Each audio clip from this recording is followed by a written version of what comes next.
How's going guys, welcome to the channel. In this video we are gonna see, what if Naruto was the future king of the West and got massive harem? Part 3. If you wants to see awesome fanfiction like this, don't forget to subscribe. Now let's get into the video. Run you son of a. Run.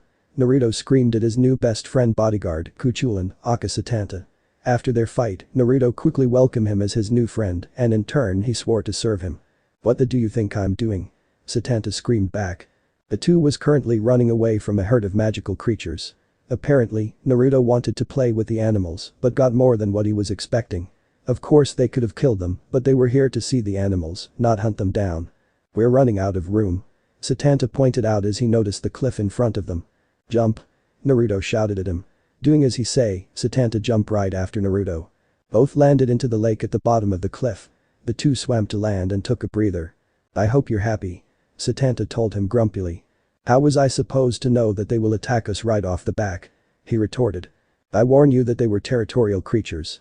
They don't like strangers. He countered. Whatever. He muttered. Seeing as it was his fault that this happened. The plan to see the wildlife in the magical beast forest may have not been the brightest idea. The two idiots decided to make camp inside the cave behind the waterfall. Even though they could kill the magical beasts, fighting them in hordes were far too dangerous. Night has come and the two began to eat a well-roasted fish. A really big fish. Then I said. Hi. Satanta was telling Naruto a story from his past but was interrupted by the scream. The tuck. Who's out there at night? Satanta questioned out loud. Nighttime was for the predators to come out and eat. Let's go. Naruto ordered as he drew Excalibur to go save whoever was screaming out there. Satanta only shrugged before he picked up his spear. Split up. The two went their separate ways, looking for the idiot in the forest. Sure, he and Satanta were idiots in general, but they were powered idiots. They could take care of themselves, unlike the screamer. Naruto eventually found the source of the scream. It appeared to be a horde of blood-sucking demon bats feasting on their prey. Naruto saw a woman in the middle of the swarm. She has long pale blue hair, purple eyes, there seemed to be a symbol in the middle of her forehead, wore a blue outfit, and carried a sword. It seems that the woman passed out during the attack by the bats. Damn it, Naruto grumbled. Seeing no other way to save her, he jumped directly into the swarm and picked her up. Get the tuck out of here. Bats are a pain in the deal with. Satanta shouted as he started his jump into the swarm as well to kill as many bats as he can. His plan was to buy him enough time to escape back to the cave with the woman while he keep them busy. Blood-sucking demon bats were known to stay together in groups of the hundreds and they rarely give up on their prey. You better get back to the cave alive, dumb. Naruto shouted as he felt less bats biting him. He then took off to get the woman to safety. A few hours later. Naruto took the woman back to the cave and healed her. The bites from the bats came with their own venom, but Avalon had no problem healing poison at such a weak potency. All he had to do is let Avalon be near her. Satanta is going to need Avalon to help cure himself. He muttered. You damn right I do. Satanta shouted as he entered the cave. Naruto noticed him covered in blood and bites. He gestured him to sit next to the unconscious woman. Seeing that he was annoyed from fighting all the bats, Naruto pulled out his fine wine from his gate. He needed a good drink. Before summoning golden goblets to drink from, Satanta took the bottle and started to chug it. Getting a chuckle from him. Know anything about this woman? It took a minute before Satanta's eyes widened. How the tuck did she get beaten by such weak magical creatures? I take it you know her? I know of her. Her name is Yan Lan. She is the leader of the Yan Lan sect. What really bothers me is how the hell can a Du Emperor lose to bats? Du? As in Dukai. The complete physical energy of life. Satanta nodded. Naruto did some research on Dukai. Mainly due to him being able to use a small portion of Dukai via chakra. Unlike magic and chakra, there is ranks for Dukai fighters. There are 10 levels per rank and 12 rank, practitioner to god. Magic is more easy to use and learn to fight, but Dukai require complete physical energy and a strong spirit. Unlike chakra, Dukai require a strong soul, so the practitioner won't die from the overwhelming change of the body. As the old saying, a strong body is a strong soul. In the West, Dukai practitioner are feared more than magicians. Sure, a magician can create unimaginable things, but a Du king can easily defeat an army, but a Du emperor can defeat 2 Du kings. The great power of theirs were well known and feared. Challenging those that had Dukai practitioners were dangerous in comparison with magicians. Only the best magicians can hold their own against a Du king or emperor. However, there hasn't been a single Dukai user that was capable of destroying countries in the blink of an eye since the erection of the wall. Magicians were still able to have such power nowadays, but there were only 10 magicians capable of such feats nowadays. I never heard of the Yan Lan sect. Surprising Satanta. Really? They're officially the strongest Uchiha sect. They're based in the GMA Empire. Satanta told him. He knew that officially they're the strongest, but there is always secretive people everywhere. Naruto's eyes widened before tiring. Of course they would be based in the middle of the hot zone. Naruto knew a great deal of the West. Deeper into the country, it was a complete war zone. It's technically where the endless war started thousands of years ago. The place that the sage of the Sixth Path feared and created the wall to keep all those monsters away from his people. The man that preached peace would allow war to go on because he couldn't understand it due to the war started before his own mother birth. It was too terrifying for the half-human half-alien to handle. The GMA Empire was the second biggest human country, second to Naruto's Camelot, but they had more veteran warriors for humanity. Camelot was able to stand the strongest because they had quality over quantity. Sure, the Empire had a lot of strong people their own, but in comparison with someone like Merlin, Ban, himself, or the now deceased Nobunaga, these people could fight entire countries single-handedly, but they never venture out of their own country without any real purpose, unless it's to protect. What are you going to do with her? Satanta asked seriously. This could be the first test as king. As king, Naruto had to put his country first. He needed to get rid of those that will oppose him, so killing Yan Yan will weaken Yan Lan sect and in turn let GMA Empire crumble from constant war without power people fighting for them. It would be one less country to deal with. Or he could force her into his own country. Make her fight for him. He may be a magician, but he only focus on runes and spells that will aid him with the lance. Using some spell to erase her memory could do the trick. Or he could help her. Knowing Naruto, he would help her and help the GMA Empire to achieve peace through love and understanding. Satanta thought. He'd been with Naruto long enough to know that he will help those he believes that needs it and in turn the people he help will understand him and follow him. Probably due to his kind heart and charisma. I'm going to let her rest. She's going to be up by tomorrow. Right. The two kick in for the night. In the morning, the two just relax outside of the cave fishing. I will never understand how fishing is fun. Naruto complained. Satanta only laugh him off. It's peaceful and takes great patience. Someone as hyperactive as you will never enjoy the beauty of fishing. He commented. It was one of his favorite pastime. It was then the two heard a splash. It came from the waterfall hiding the cave's entrance.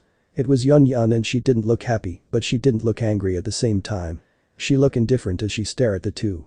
Looky looky. The princess is awake. Hey there sleeping beauty. Naruto said to her as he started to feel a tug on his pole. Oh. Here comes another one. He said excitedly. What the tuck? That's the seventh one. And you hate fishing. Satanta raged. How the hell can he say it's boring, then become very excited when he gets a fish? Hell. How the hell is he getting all the fish? He thought. Not liking Naruto's luck. His luck took away the meaning of fishing in his opinion. Who are you? Yan Yan demanded as he pointed her sword at Naruto's neck. Naruto didn't flinch, but Satanta immediately pulled out Gabolg and was holding it behind her back, ready to pierce her. Now. Let's all put our weapons down. He asked politely, but Yan Yan refused until she gets her answer. Seeing that she wasn't backing down, Naruto unleashed his hold on his power so everyone in the area can feel his raw power. Yan Yan began to tremble for a moment before recompassing. You're the leader of Yan Lan sect. You can't show fear. She thought.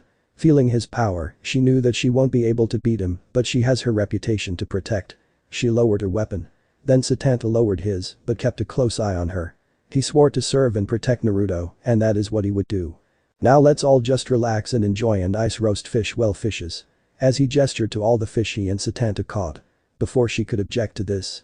Grumble grumble. She was hungry. Her face lit up like Christmas lights before she started to nod in agreement. The three enjoy the roast fishes. Naruto decided to break the ice. Now. Do you want to tell me why the beautiful Yan Yan fell victim to a bunch of weak bats? Naruto asked. Making her blush at the comment of her beauty. Most men didn't have the courage to call her beautiful like he did in an insulting her strength way. She also blushed as she remembered what happened the night before. What was that? Satanta asked. Can you speak up? Satanta said with a big grin, he knew it was going to be funny. I'm afraid of bats. She screamed out. No longer capable of mumbling it. The sight of bats will knock her out and that's what happened last night. She could have died from the poison or the constant blood sucking if she wasn't saved by the duo. A few moments passed so the two can digest what has happened to her. Ha ha ha ha ha ha. Both laugh out loud. Rolling on the floor. Holding their guts. Yan Yan was very embarrassed and mad because they now know her weakness and seen her in like this. She rarely acted ladylike, well more girl-like. An embarrassed girl. So she reacted the only way her instinct would tell her how to react. Bam bam. Oh. Oh why. Satanta and Naruto cried out in pain from the smack to the head. She only huffed in anger and embarrassment. After a few minutes of rolling on the floor in pain. So what brings you here? Satanta continued to ask. You never gave me your names. You two know me, but I don't know either of you. She pointed out. It seems that she was going to be around these two for a while, so she should at least know their name. Right, my bad. Kuchulin. The Child of Light? She asked, completely caught off guard. He nodded. She heard of him. The Child of Light was said to be a powerful lance wielder and a mage. His runes and natural connection with nature made him a powerful warrior. She then turned to Naruto. It's I, Naruto Pendragon. King of Camelot. The once and future king. Naruto told her. All the tomfoolery was out of his system and all was left was a king. She didn't believe it. She heard the legends like everyone else but passed off Naruto's story as rumors. But news of Camelot change brought his name to her attention. He was something that threatened her home and she was afraid of him because he defeated a man, Nobunaga, that allowed her to live because she was beautiful. She turned to Satanta to see confirmation. Unfortunately for her, he nodded. Now I asked, what brings you to the magical beast forest? He asked, still using his king tone. She felt that if she lied, he would know and punish her. She unconsciously answered truthfully. There is a magical beast waking up soon. I need to slay it. Its bone and power will make me stronger. Why? Still terrified of the idea to lying to the man in front of her. I need to protect my home. After a minute to think it over he looked at Satanta to send him a message. He nodded and went to get the supplies in the cave. Satanta knew that Naruto could easily take what she was looking for, but it wasn't him to do something as low as that. One last question he asked using his king tone. Then he brought out a gentle smile, offered his hand to her. Would you allow me to help? He asked kindly. She was completely stunned. All she could see is his deep blue eyes and the hand he's offering to help her. Helping her home. Helping his enemy. What was his game? She wondered but couldn't continue that line of thinking. His tone was too genuine to be faked and that smile just made her happy. Really happy. It's hot. Satanta said bluntly. God tucking damn it. That's it. Naruto screamed in frustration and started to beat up his friend. The two went into a big ball of violence where you can see fists and kicks coming out of the bubble cloud. Naruto came out as the victor as Satanta laid down in defeat. The two were currently in the Tagir Desert after helping Yan Lan with her quest to slay a powerful magical beast. After slaying the monster and allowing her to absorb his power, she told them about her home and other countries in the hot zone war zone. She mentioned the Tagir Desert and that interested Naruto because of who lives there. The GMA Empire's enemy, the Snakeman tribe. They're a powerful race that have strong Dukai fighters. The Snakemen are humans with a leg portion being that of a snake. They have superior bodies compared to humans, devils, and angels.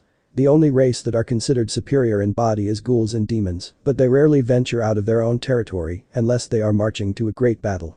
Naruto wanted to go there because of the kusanagi he has from killing Nobunaga. The sword originally belonged to them and Naruto wished to return it. He already had one in his treasury, so having two is overkill, but then again his treasury is overkill. Stop whining. We're almost there. Excalibur told Satanta. He only grumbled a couple words about the damn heat and the annoying chivalry of Naruto hold dear to like his beloved Arturia. The two finally made way to the capital of the Snakeman tribe to request an audience with their queen and to return the sword. Satanta mentioned that it was a foolish idea because they could be attacked by the Snakeman. Naruto didn't care about the consequence of his choice. All that mattered to him is doing the right thing. Scram humans. A rather large and muscled purple snakeman shouted at the pair as he sent a strike using a Dukai wave technique. Satanta jumped out the way, but Naruto stood in front of the path, letting it hit him. Naruto stood his ground without moving or flinching. I actually felt that. It wasn't much, but that was something. It usually takes a powerful magical attack for him to feel any pain when he has his guard up. This was his first experience with Dukai and he wasn't disappointed. It was indeed powerful. Satanta head back to his king's side and raise his spear. Ready for a fight. We come here for an audience with your king. He answered for Naruto. Do you think a lowly human is worthy of seeing our queen, scum? The purple snakeman shouted at Satanta. Don't disrespect my king. He angrily shouted at the snakeman for his disrespect against Naruto. He then gestured to Naruto. This is the once and future king. He has every right to meet with whoever he desires. Scoff the once and future king. Chuckle, don't make me laugh. That's only a legend. This man is only a fake. He commented as he looked at Naruto. Not at all impressed with his appearance. Before things could escalate, a beautiful tan snake woman with blonde hair came flying down to the other snakeman. Those wings. Not as cool as my divine dividing, but they're a show of power. A power belonging to a Duke King. Naruto took note of the newcomer. Mo bossy. We have trouble. The snake woman told the purple snakeman, Mo bossy. Who's attacking, Yume? Mo demanded of the snake woman, Yume. Humans. She said darkly as the two glared at our pair of misfits. Don't say it. Naruto muttered to Satanta as he faceted him. He knew what was going to happen. I told you so. He said victoriously with a big happy grin. Scum. He screamed in anger as he sent a powerful wave at the two. This time they jump out of the way. Wow. Calm down. We're not here to fight. We just came to see the queen. Naruto shouted at the two as he and Satanta jumped back. That's what the group of humans said before they attacked me. Yume shouted at him. Hey. We came here alone. I don't know who the hell you're talking about, lady. Satanta shouted back. Shut up, human scum. Mo sent a powerful Dukai fist thrust at them. Instead of hitting Naruto and Satanta, it hit a teal magical beast dragon that landed in front of the duo. After the blast smoke cleared, 4 people stood behind the two mage. There was a blonde, strong man that looked as if he lives in the wild and trained to be the strongest out there. Another man, but he wore glasses and had white hair and blue eyes. He looked more professional, civilized compared to the blonde friend of his. Then there is an old man with a long beard, white beard. He looked like a traditional elder of someone from the east, but at the same time, not the east. Lastly, there was a woman. Naruto knew immediately who she was. Even if she was wearing a cloak to cover herself and her face. All 4 humans were Dukai fighters users. Who the hell are you guys? Naruto asked bluntly. Satanta had his gay bulk ready. Constantly switching position to fight either the new group of humans or the Snakeman tribe. The wildly looking man stepped forward. Who the hell are you? You have no business here. Not liking his attitude, Satanta stepped forward towards him. Don't get a big head, Dukai user. He then started to exert a lot of mana and killing intent from gay bulk. Having the tip spill out red blood magical energy. I have slain many of your kind already. Don't disrespect my king or I'll take your head. Seeing the situation is about to turn into a battle, the man with white hair stepped forward to calm his companion. Everyone, please calm down. We are not here to provoke matters, but rather, we have a request towards your noble queen. He told them. Naruto decided to voice his opinion. Get in line, buddy. I'm here to talk to the queen. Besides, from what I can gather, you and your group attack a member of the Snakeman tribe. If you're truly here to talk, then stand down. He ordered. Naruto changed tone mid-sentence. For the entire time, he was more casually talking to people. Now he is once again in his king tone. Who may you be? He asked politely. Like the others, he too was caught off guard by Naruto's tone. His tone gave off royalty and power, but his clothing suggested that he was a well, a bum or a delinquent. It's rude not to introduce yourself to this king. Sounding slightly annoyed by this man's attitude. My apologies, your majesty. He bowed. Taking his word as king at face value. His tone and the aura was enough to convince him. I'm Guhi. More commonly known as the Pill King within the GMA Empire. I'm also affiliated with the Yan Lan sect. So that is Yun Yun. Naruto thought as the present of the Yan Lan sect is enough to connect the dot of their identity. He then looked at the hooded woman, who flinched slightly under his gaze. He only smirked at her, which she noticed. The Pill King, that's right. Pills. Using Dukai, medical pills can be created to increase strength, create poison, cure diseases, extend life, and much more. Something that I'm sure mother would love to do. Unfortunately, she doesn't have the ability to use Dukai or anyone else in my kingdom. I'm Naruto Pendragon. The once and future king and the king of Camelot. He declared. Surprising the other male humans. You may look surprised as well, but Mo only scoffed at his declaration again. Tell me, why do you harm those that you only want to speak to? He beepies him to see if he was lying, but couldn't see any signs. He's either really good at lying or is telling the truth. He too heard about the rumored once and future king finally showing up in Camelot, but in the endless war, people like to tell stories to raise hope. Naruto could be a story to boost morale for the kingdom of Camelot. I seek out to speak to the queen. I need something that she is in possession in. Like the queen would give you the essence flame. Yume shouted at him. Essence flame. Flames created by the essence of the world. A very powerful fire that no other fire can disobey. Naruto thought as he remembered reading about it in the archive. Even if you desire the essence flame, you had no right to attack anyone. Naruto drew Excalibur. It gave out a brilliant shine that blinded everyone except Satanta for a moment. As a king and a knight, I can't allow such crimes go unpunished. The wildly man dove straight for Naruto. I had enough of you. He prepared a powerful punch. A few feet away from Naruto, he launched his attack, making its way towards him, but it was stopped by a blue-haired man with a red spear. I had enough of you as well. Satanta charged at him. ready to fight. Naruto raised his blade, ready for a fight. It was then that the woman, Yan Lan, charged at him with her own sword, forcing the two to lock in between blades. "Sorry Yan Lan, but I can't allow what you and your group done." She only gritted her teeth as she slowly began to lose ground.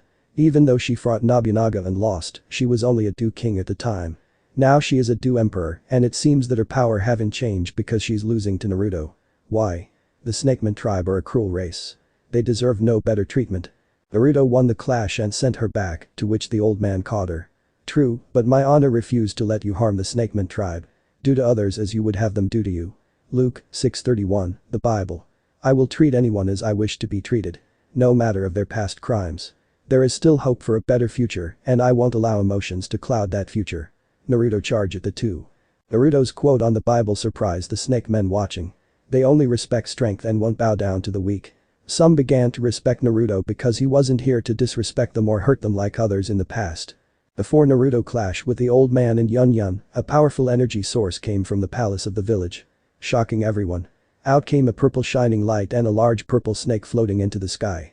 He started to panic as he realized what was going on. This is bad, the queen is beginning her evolution. He then noticed what appears to be a blue lotus in the purple snake. That's the essence. He then started to dive for it. "Don't even try to disturb the queen's evolution." Yume shouted at Guhi. She charged at him and prepared an attack. Naruto was about to intervene, but the old man attacked him. "I'm sorry your majesty, but we need the essence flame."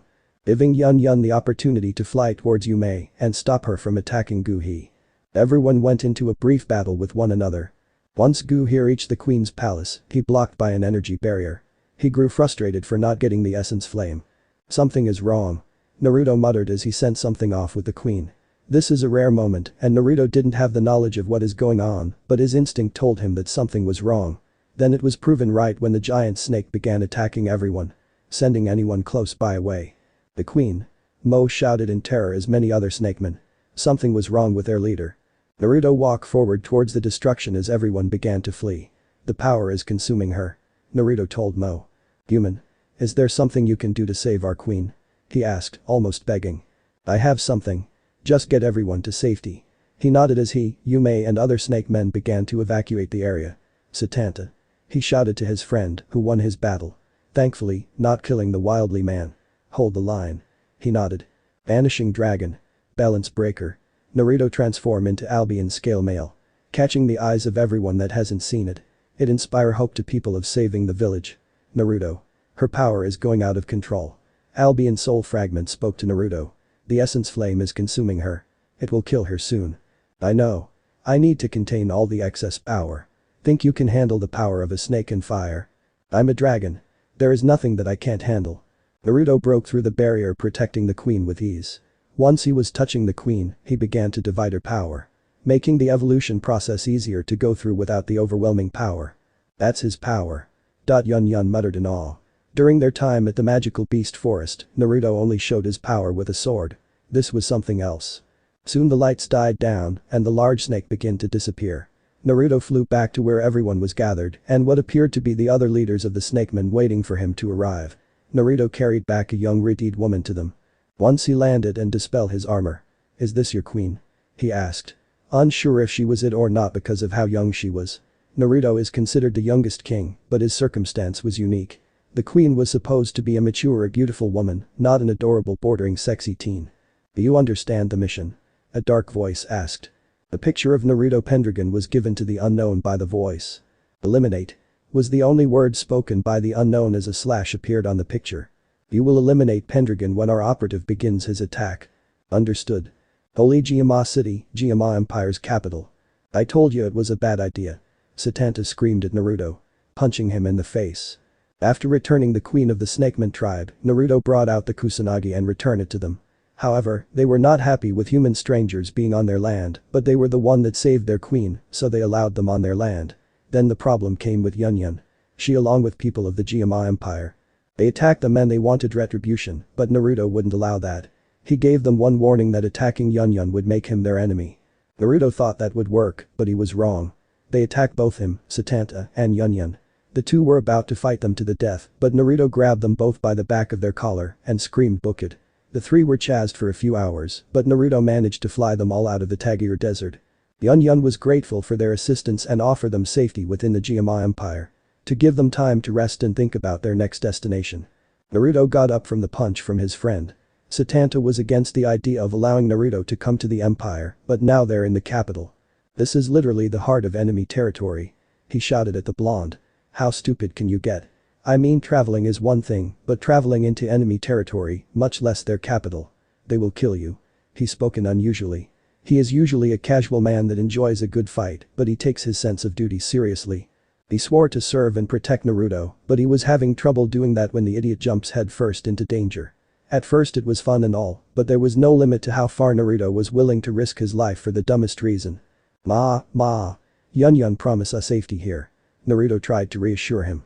Besides, this place is beautiful. I never seen anything like this back in Camelot. Naruto heads towards the window at their hotel that Yan Lan had them staying in. Naruto opened it to look at the floating island above the city. The island is the home of the Yan Lan sect, the strongest sector guild if you're not from around these parts. I'm going to say this right now. They will try to kill you. At the very least, capture you. Satanta told him seriously. We'll be fine. He told the blue-haired mage. He then grabbed Excalibur and put her on his waist. I'm going out to explore. Don't wait up. He then jumped out of the window. Satanta ran to the window to stop him, but he already disappeared into the crowd. He's such a pain in the ass. He grumbled. Streets of the holy GMA city. Naruto walked around the city in amazement. The place was a marvel. Beautiful white building everywhere in pristine condition and the busy streets. Then there was that floating island at the center of the town, the Yan Lan told him to be the home of the Yan Lan sect. Everything seems so peaceful considering that the country is technically at war with everyone surrounding them. It's a miracle that they could keep this place so nice when they're in the middle of a war. Even Camelot is nothing compared to this place. No wonder they call it the holy GMA city. Naruto commented with a whistle. It came at the cost of many to keep our capital and city safe like this. Naruto turned around to find that it was the beautiful white-haired woman, Yan Lan. She came over with a smile. I came over to your hotel room earlier, only to find your bodyguard sleeping. She told him with a look that demanded an answer. She wasn't afraid of him like in the past, currently. It's like there's two people. The kind carefree idiot Naruto that has a welcoming aura, and there is the King Naruto that terrified me to the core from his sheer power alone. She thought. I wanted to see the city, and Satanta said we shouldn't have come here. Naruto answered with his hands behind his head. He would be wise. You're technically the leader of an enemy nation. She responded. True, but whoever said I was a good leader? He said as started to walk away to explore at the city. She followed. Tell me, as one leader to another. She gave him her full attention. What does it mean to be a leader? After taking a few seconds to think about it. A leader is the one to lead the people around him or her. It's their job to ensure that they prosper under their care. Naruto snorted at her response. Angering her slightly. What do you find wrong with my opinion of being a leader? Naruto only continued to walk, but took a different direction. Towards the alley. By definition, that is what a leader is, but is that the true meaning of being a leader? He then pointed towards the alley. Yan Lan looked towards to what he was pointing to. She was shocked to find what she was looking at. If being a leader mean to ensure those that follow them to prosper, then why are their children living in the streets? He asked her because the alley was filled with kids around 7 years old in dirty cloths and obviously starving, considering that they're digging in the trash can. As soon as she took a step to help the children, all the kids saw her and they ran away. Wait. She tried to stop them. She wanted to help them, but she didn't understand why they were afraid of her. I guess this is the true reason why this city is in such an amazing state when there are armies surrounding the GMA Empire. The rich prosper, while the poor suffer. He walked over to the stunned Yan Lan and led her back to a nearby park bench. Before I became king, I found the exact thing in Camelot. As far as I can remember, I knew that the world is a cruel place. The strong survives and prosper, while the weak suffers and die. I became strong because I didn't accept that. Survival of the fittest is one of the most basic rule of life, and I reject such a notion. What does it mean to be a leader then? She asked quietly. She thought it through about what Naruto said and knew he was right. She stood as the leader of the Yan Lan sect and acts as the GMA Empire's sword and shield. She thought everyone would be safe, but in reality, those she protected from suffering was still suffering. As a child, she suffered a similar fate like those kids that ran away. Her parents was killed from one of the thousands of skirmishes that plagued the GMA Empire by their enemy. She felt so weak because she couldn't do anything to save her parents, so she trained hard. Hard enough to become the apprentice of Yan Shan, the previous leader of the Yan Lan sect and current elder of the sect. She didn't want anyone to suffer like she did, and she believed that she succeeded. However, after seeing homeless kids earlier, it shattered her. Was all of her work for nothing? Did all those lives she saved and taken mean nothing? Sure, the empire is safer than before, but the people was still suffering. She was just ignorant of that fact and believed that the empire only needed someone to protect it. I believe that a leader is someone that understands their people. The reason why I left the care of my kingdom in the hands of others is due to me not being a good king. I don't understand my people and my enemies. She looked up at him. I promised to bring peace not only to Camelot but to the entire land. Believe it or not, but I consider these people my citizen as well. They need help like everyone. I left because I need to understand the endless war more so I can be a proper king that protects them. I travel the land to understand them so I can be a proper king that can understand them so I would be able to give them a reason why they should follow me. My current self isn't ready to be king, so I left others to hold my place till I'm ready. He said with such passion. She felt inspired by him and began to understand him. She felt like she would follow him as well. Then she looked into his eyes. They were so warm that she lost herself in them. Yan, you okay? Naruto asked. He saw her turning around flustered. He was no idiot. He knew that she was growing feelings for him, but he's in a relationship with Arturia. Then again, she's allowing him to have a harem. He saw Yan as a friend and didn't harm to come to her, physically or emotionally. He would wait and see where their relationship goes. She took a minute to recompose herself. She turned around and gave him a letter. This is an invitation for the coming Receptariors competition that the Empire holds to promote peace with other nations. You told me that you want to learn more about Dukai. Being a Receptarior is the equivalent of being an alchemist for mages. This is a little biased considering I, myself am a Dukai fighter. I believe that a Receptarior is superior to alchemist. He took the invitation with a smile. I look forward to it. Thanks Yan. He told her with a brilliant smile. She smiled back as the sunshine behind him. Time skip. Receptarior competition. Naruto and Satanto arrived to the competition and was given seats at the booth where Yan was at. Naruto. It's good that you could make it. Yan said. She then gestured to the girl with long pink hair, hazel eyes and a white slender body. This is my apprentice and the next head of the Yan Lan sect, Yan Lan. She was only a child. No older than 4 years old. It's an honor to meet you, your majesty. She said respectfully with a bow. Naruto took a good look at her. His stare made Yan Lan very uncomfortable. It seems that your mind isn't entirely focused at today's event, young one. He said wisely. Surprising Yan, while Satanto gained a smirk. He knew that Naruto was truly worthy of being a king, but he chose to be a kid and have fun. A lot like himself. It was no wonder they got along so well, they could be brothers if you listen to their banter. That statement shocked the two girls in the booth. Yan Lan looked down, obviously sad and thinking about something else. Yan came over to comfort her. Her grandfather. Yan spoke up. Her grandfather is infected with branded poison. A dangerous poison that is impossible to cure without an essence flame. His condition worsened recently. Yan Lan started to tear up. She couldn't stand to lose her grandfather. Don't cry, little lady. Satanto told her. There is always hope, just don't give up on it. Then he looked towards Naruto.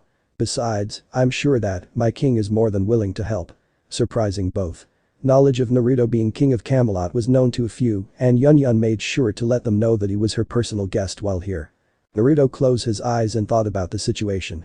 Avalon, is it possible for you to cure something as possible as the branded poison? He asked his sheath. Avalon started to glow. Shocking the two ladies even more due to them not knowing about the sentient sheath and blade. Are you asking a serious question? She asked as if she was insulted. My healing prowess can stop you or anyone I want from aging or regenerate any lost limbs or even a destroyed heart. A simple poison is nothing to me. Bring hope to the girl. The only problem is the branded poison itself. The poison siphoned the person's Dukai. He will be weak. It could be a simple weak body that needs rest to a body completely shutting down. It depends how strong the person is and how much of a fight he put up against the poison. Yan Lan grabbed hold of Naruto's shirt with desperation in her eyes. Can you save my grandpa? Can you really save him? Naruto kneeled down and hugged her. I'll save your grandfather. That's a promise. She started to cry a tear of happiness into his shirt as he hugged her for comfort. Yan wanted to ask a question, but she couldn't bring herself to ruin the moment. It was so touching. After allowing the young girl express herself, Yan had to explain to her that they can't leave the competition. As leader of the Yan Lan sect and the little leader, they had to represent their home. She understood it, but very reluctantly. Naruto and Yan went over to the ledge to see all the gathering competitors, while Satanto kept Yan Lan busy. He was good with children. I have to tell you that Yan Lan's grandfather is one of the greatest generals of the GMA Empire. Would you really heal an enemy general? I would. Naruto answered. I made a promise and I intend to keep it. Why? She couldn't wrap her head around that answer. She understood, he was a good man and wanted to help, but to intentionally heal the man that was responsible for the death of many people across the West for his home was difficult to understand. Simple. Hate. I'm tired of it. She looked up to him. He had a determined look like one she never saw before. Anyone could hate. It's so easy and tempting, but it doesn't do anything. It only spreads pain. Hate take control of you and drive you into ruin if a single person can help. Be nice and move forward, a lot can be done. This endless war is based on a lot of hatred. There isn't anyone willing to help each other. Show that darkness hasn't taken over the world. Show that hope for a better future still exists. That's why I want to help. A simple act of kindness can go a long way. She took a few minutes to think about it and she completely agrees with it. However, have you ever hated anyone? For a moment, Yan Lan could see that both of his eyes were red instead of the heterochromia red and blue. Yes. Very much. I hated my own parents. I hated the place where I was born. How could you speak of kindness and forgiveness? But Naruto cut her off. I never spoke about forgiveness. I said move forward. Forgiveness is something that must be earned by intense hard work. It can't simply be given. I can't forgive my parents or my birthplace. No matter how much I hate them, I won't let that hate control me. I never had. I will say that I hate them, don't like them, they can rot in hell. But I won't allow that hate to stop me from doing what is right. I can never forgive them, but that won't stop me from helping. What do you mean by moving forward? She didn't understand what he meant. Why move forward instead of forgive? Like I said about forgiveness. It's earned, not given. When I say move forward, I mean that every single one of us move to a brighter future together. For the sake of, he gestured to behind him. Yan Ran's mood brightened as she played with Satanta. The children. Yan Yan finished. Yes. They're our future. If we raise them with such hatred in a world where only pain exists, they too will face our own pain. I may not have any children, but I plan on having them. Slightly making her blush as she thought of the future. Her own future specifically. If we all work together, our children won't need to hate each other. They won't need to forgive each other because there won't be a need to. A brighter future where we all live together in happiness. They too will live in happiness and will work together far better than our own generation. Then they would lead the future with even a brighter one for the next generation. And so on. An endless cycle of joy and love for one another. An era of true peace. Exactly. I plan to be the one to start that cycle, but I can't do that alone. I need everyone on this. We all want peace and happiness for the next generation, but none of us can achieve it because we can't see past our own hatred. I don't care how many will say that it's impossible. I will get everyone to look over the hill and see the beautiful sunrise that I see. Yan Yan was stunned by his speech. She didn't expect Naruto to admit to his own hatred when he spoke of kindness to others, but his reasoning and action does make sense to her. She could see the true wisdom of the king of Camelot. A fair and just king. Willing to help, but not afraid to fight for what he believes in and will do all he can for the future. His idea of peace and kindness attracted her greatly. She couldn't deny the desire for the next generation to live without pain, but that was a fool's wish. Maybe. Just maybe. He can do it. The competition started. Naruto was memorized by them. Receptaria were amazing. Far more amazing than the alchemist. The entire competition reminded Naruto of the Chunin exam, except for the killing skills, it's for medicine. A place for countries to come together to show their skills of healing. It was a step in the right direction, but Naruto could see that it's done awfully. The competitors came from other nations, sure, but the crowd was purely GMA citizen. This competition was more of a show of power. Exactly like the Chunin exam. He had hoped that this was a competition to promote peace and friendship instead of a beep measuring contest. At the last round, it was the competitor from the Santorin Empire and GMA's own competitor. The Receptaria from the Santorin Empire was male with orange hair and a blue diamond tattoo on his forehead. He was also beepy. His opponent is the student of the Pill King, Guhi. The same man that Naruto prevent from stealing the essence flame from the teenage Queen Medusa. What, he was stealing? The Snakeman tribe got it first, and he planned on taking it while his guards fought the Snakeman. The match was going well until explosions started to erupt throughout the stand. What the hell is going on? Yan Yan demanded. She then saw smoke started to rise up from the crowd and all around the city. It's poison smoke. Don't breath it. The leader of the Receptaria Guild, Master Fama shouted. You bastard. Jia Xin Tian, a member of the royal family and a Du Emperor charge at the Santorin representative. Realizing that he was responsible for the poison attack on his capital. Naruto. Yan Yan. Satanta shouted. Naruto turned around and noticed a girl with long black hair and red eyes, wearing a white and red outfit charge at him with a long katana with a red handle. Eliminate. The obvious assassin said. Before Naruto drew Excalibur, Yan Lan already drew her sword and intercepted her. I will deal with you, assassin. Yan Lan easily force her back. Yan Lan deal with her, she's most likely part of this. Satanta, you go and get everyone to safety. Before any of them could object. Now. The two nodded and followed his order. Yan Lan chased the assassin as she ran away, failing at her one open chance. Satanta grabbed Yan Ran and took her to safety first. Naruto summoned his divine dividing wings and flew up to the sky. Avalon, can you cure everyone in the city? He asked quickly. I can, but I need a lot of power. Avalon informed her master. Alright, get ready. Naruto started to redirect all the prana in his entire magic circuits through Avalon. Ah! Naruto screamed as Avalon formed a golden sphere that quickly grew and grew. Until it covered the entire city, healing everyone. Such a great amount of magic could be sensed by the entire world. Everyone felt Naruto's power. I mean everyone, and they knew someone very powerful is out there. Some feared that power. Some look happy about it. Several days later. After Naruto healing the entire city, saving so many lives, he passed out. His healing sphere even reached Nalan estate. Nalan was fully healed and noticed the chaos in the city and rushed over to help. The first thing he did was saw Naruto falling and caught him. Not knowing anything about him, his instinct told him to save him. His instinct never failed him before, so he brought him to his home. He then went back out to help combat the attack and organize the troops to secure the city. Everyone was shocked to see their hero up and moving about.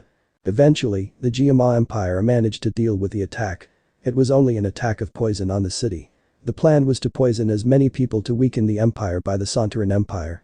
They sent in their Receptarior on a suicide mission. The only other they sent was that black hair girl that was aiming to kill Naruto, but she escaped. Thanks to Naruto, the only casualty was the poison master Receptarior. Naruto managed to cure everyone and repel the poison single-handedly. The real problem was re-establishing order after the mass panic. Satanta stood by Naruto, protecting him after he saved everyone. The old general was of course grateful to the young king for not only saving his life, but protecting his citizens. Once Naruto woke up, he was greeted by a very happy Yan Ran. After calming things down, Naruto eventually spoke with the GMA Emperor and several important figures. After much thanking, they offered an alliance to the kingdom of Camelot. Seeing as their king is willing to protect their home, they would be a great ally.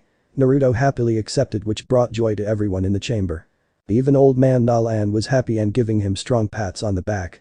Even after all those years of suffering the branded poison, he fought every second and retained most of his power. Eventually. Everywhere. Naruto and all the warriors ran outside of the chambers to see what was going on. However, they could only see a large black object in the distance. No, Nalan whispered in despair. But. Why is he coming here? Yan Yan shouted in complete dread. All the others started to drop to their knees and began to cry and talk about it's hopeless. Satanta. What the hell is going on? Naruto demanded. Only to see his friend shaking in fear. Something he hasn't seen ever. He's seen him scared, but this was something else. It's Acnologia. Many shouted in pure terror. Naruto saw a massive black dragon with blue patterns on its body approaching the city. He had no idea who his Acnologia was, but the dragon's magical power, it was immense. Far more than his own. Deep down, he felt dread. He was afraid when he sensed the dragon. For the first time in his life, he began to feel all the hope leave his body. No matter how much he tried to hold on to hope, it was leaving him. 15 years later. The village has seen some better days. At the Hokage Tower, we find their leader, the fourth Hokage, frustrated. Slam bam. You need to calm down, Minato. Tsunade shouted at her leader as Minato destroyed his desk in pure frustration. Don't you do the same thing, Tsunade-hime. Jiraiya pointed out. Only for her to glare at him. He put his hands up in defeat. But she is right, Minato. I know the war is going bad for us, but you're the Hokage. You're supposed to remain calm and collective during war. Minato took a deep breath before sitting behind his broken desk. I know, but the war is taking the toll on me. Even with my flying thunder god jutsu, I can't fight on so many fronts. We are losing too much land. There hasn't been any fighting in the Land of Fire since the First Shinobi World War. It can't be helped. Tsunade told her as she bit her fingernail. She knew how serious the position of her home is in.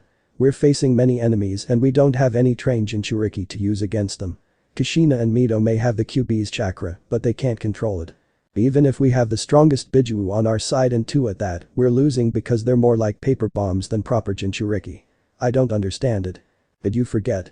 The soul of the QB acts as medium to control its destructive power. Without it, they're using all of the chakra's power all at once, instead of it being feed into their chakra coils. Jiraiya reminded them. He then turned to Minato. Did you create a powerful enough seal to contain the power, so Mito and Kushina have a chance at controlling it? He shook his head sadly. No seals I created or Kushina created didn't have the required power to hold the QB's chakra. We fail every time we try to control the chakra. I think it's useless to train them to control. I think it would be easier for them to send them alone on any mission to fight the enemy. Minato said morbidly. You can't. Not only are they family, but that plan will fail. Shinobi with Yuinjutsu training would be able to capture and contain them after a battle. There is also the fact that they are from the Uzumaki clan. They are extremely desirable for any village. Tsunade said immediately. She knew that sending them alone will save lives, but at the end of a battle, they would be vulnerable. There is also the fact of their blood. Those with Uzumaki blood are best to use as shinobi and Jinchuriki. They would be turned into breeding machines for the enemy villages. A fate she won't wish on any kunoichi, but it was the reality of the shinobi world. She right Minato. Jiraiya agreed with. We just can't rely on them to win this war. The fourth shinobi world war Minato thought out loud, depressingly. It has been 10 years since the start of the war. 10 years of what could be called hell. It could be all traced to one person, Sasuke Uchiha. The rogue leaf shinobi turned hero of the leaf. After his defection, Konoha had no choice but to label him as a rogue shinobi. Much to the anger of the villagers of Konoha. However, his status as rogue was revolted after his actions. After training under the rogue Sannin, Orochimaru, he killed the snake after many years of training. Next, he went after his older brother, Itachi Uchiha and killed him. Having achieved his vengeance, he returned to his home to be welcomed as a hero. It may seem nothing, but everyday business for a shinobi, but those two's death led to problems that started the war. First, Itachi's death forced the Akatsuki to start their plan ahead of time. Due to the fact of a couple of missing Jinchuriki, they couldn't start their plan to harvest the Bijuu, but with Itachi's death, they started. Villages lost their Jinchuriki to the Akatsuki. However, the hunt stopped on the 7th Bijuu. In order for their plan to work, they needed to collect all of the Bijuu in order, and the 7th and 9th Bijuu were missing. Leaving only the 8-tailed Jinchuriki and the 2 unstable 9-tailed pseudo-Jinchuriki. The balance of power was thrown off completely, and hidden villages began to militarize. I mean far more than the standard shinobi militarization that is seen in time of peace. Bringing great tension for all nations. The death of Orochimaru wasn't forever. He eventually managed to reincarnate himself through the use of his many subjects that bear his curse mark. Noticing the world problems, he decided to take advantage of it. He too militarized his own nation, the village hidden in the sound. He also made many alliances with smaller nations to build up his power. With all the build-up of power, it was no wonder war started. Everyone was gearing up for it, so it was a matter of time. Eventually, Konoha became desperate because they lack a proper war economy to build up their force and launch an invasion on the land of waves. A country that is one of the greatest trading nation.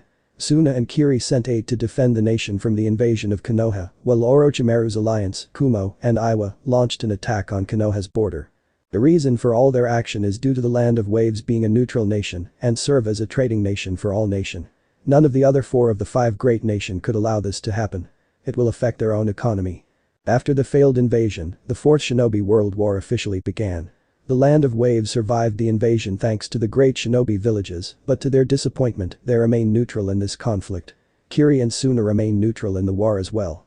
Kiri recently got out of their civil war and didn't have a powerful enough military to fight a war and protect themselves. Sunna saw no reason to join because they knew that they were constantly facing problems due to their harsh desert home, so sending their shinobi to fight and die seems pointless in the war. Mainly, those 2 villages serve as aid for smaller countries that were forced into the war due to the fighting taking place in their home. Orochimaru's alliance, Kumo, Iwa and Konoha were the main power in the war. They all fought each other because of their own issues with one another. Orochimaru would try to convince the Raikage and Tsuchikage to work together to fight Konoha, but due to Iwa's lack of Jinchuriki, it made it hard to work with one another, mainly Kumo who held most of the power. Mainly due to the lack of trust. It was a godsend for Konoha, but they were still fighting on multiple fronts. Sensei, what do you know about the kingdom of Albian? Minato asked Jiraiya. Jiraiya wasn't surprised for him to ask about it. It was the hottest topic for the last 5 years. The kingdom over the wall. Everyone was interested. Not as much as I like. Jiraiya said frustratedly. About 5 years, a portion of the Great Wall that the Sage of the Sixth Path created came down. To the shinobi, something like that was the very definition of impossible. They thought it was the second coming of the Sage of the Sixth Path. Never in their life they would assume anything about the wall happening because it was indestructible. The portion that came down was in the land of winds. Almost immediately, Sunna secured an alliance with the newly found kingdom of Albian. To their pure shock, the west side of the wall contained all kind of life. Many being non-human, to the fear of the public.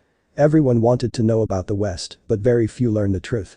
After the cementing an alliance between Sunna and Albian, a black fortress was built to monitor those that crossed the border, effectively making it very difficult to form communication between the west and east. The only way to reach Albian was through Sunna or one of several nations that joined the kingdom.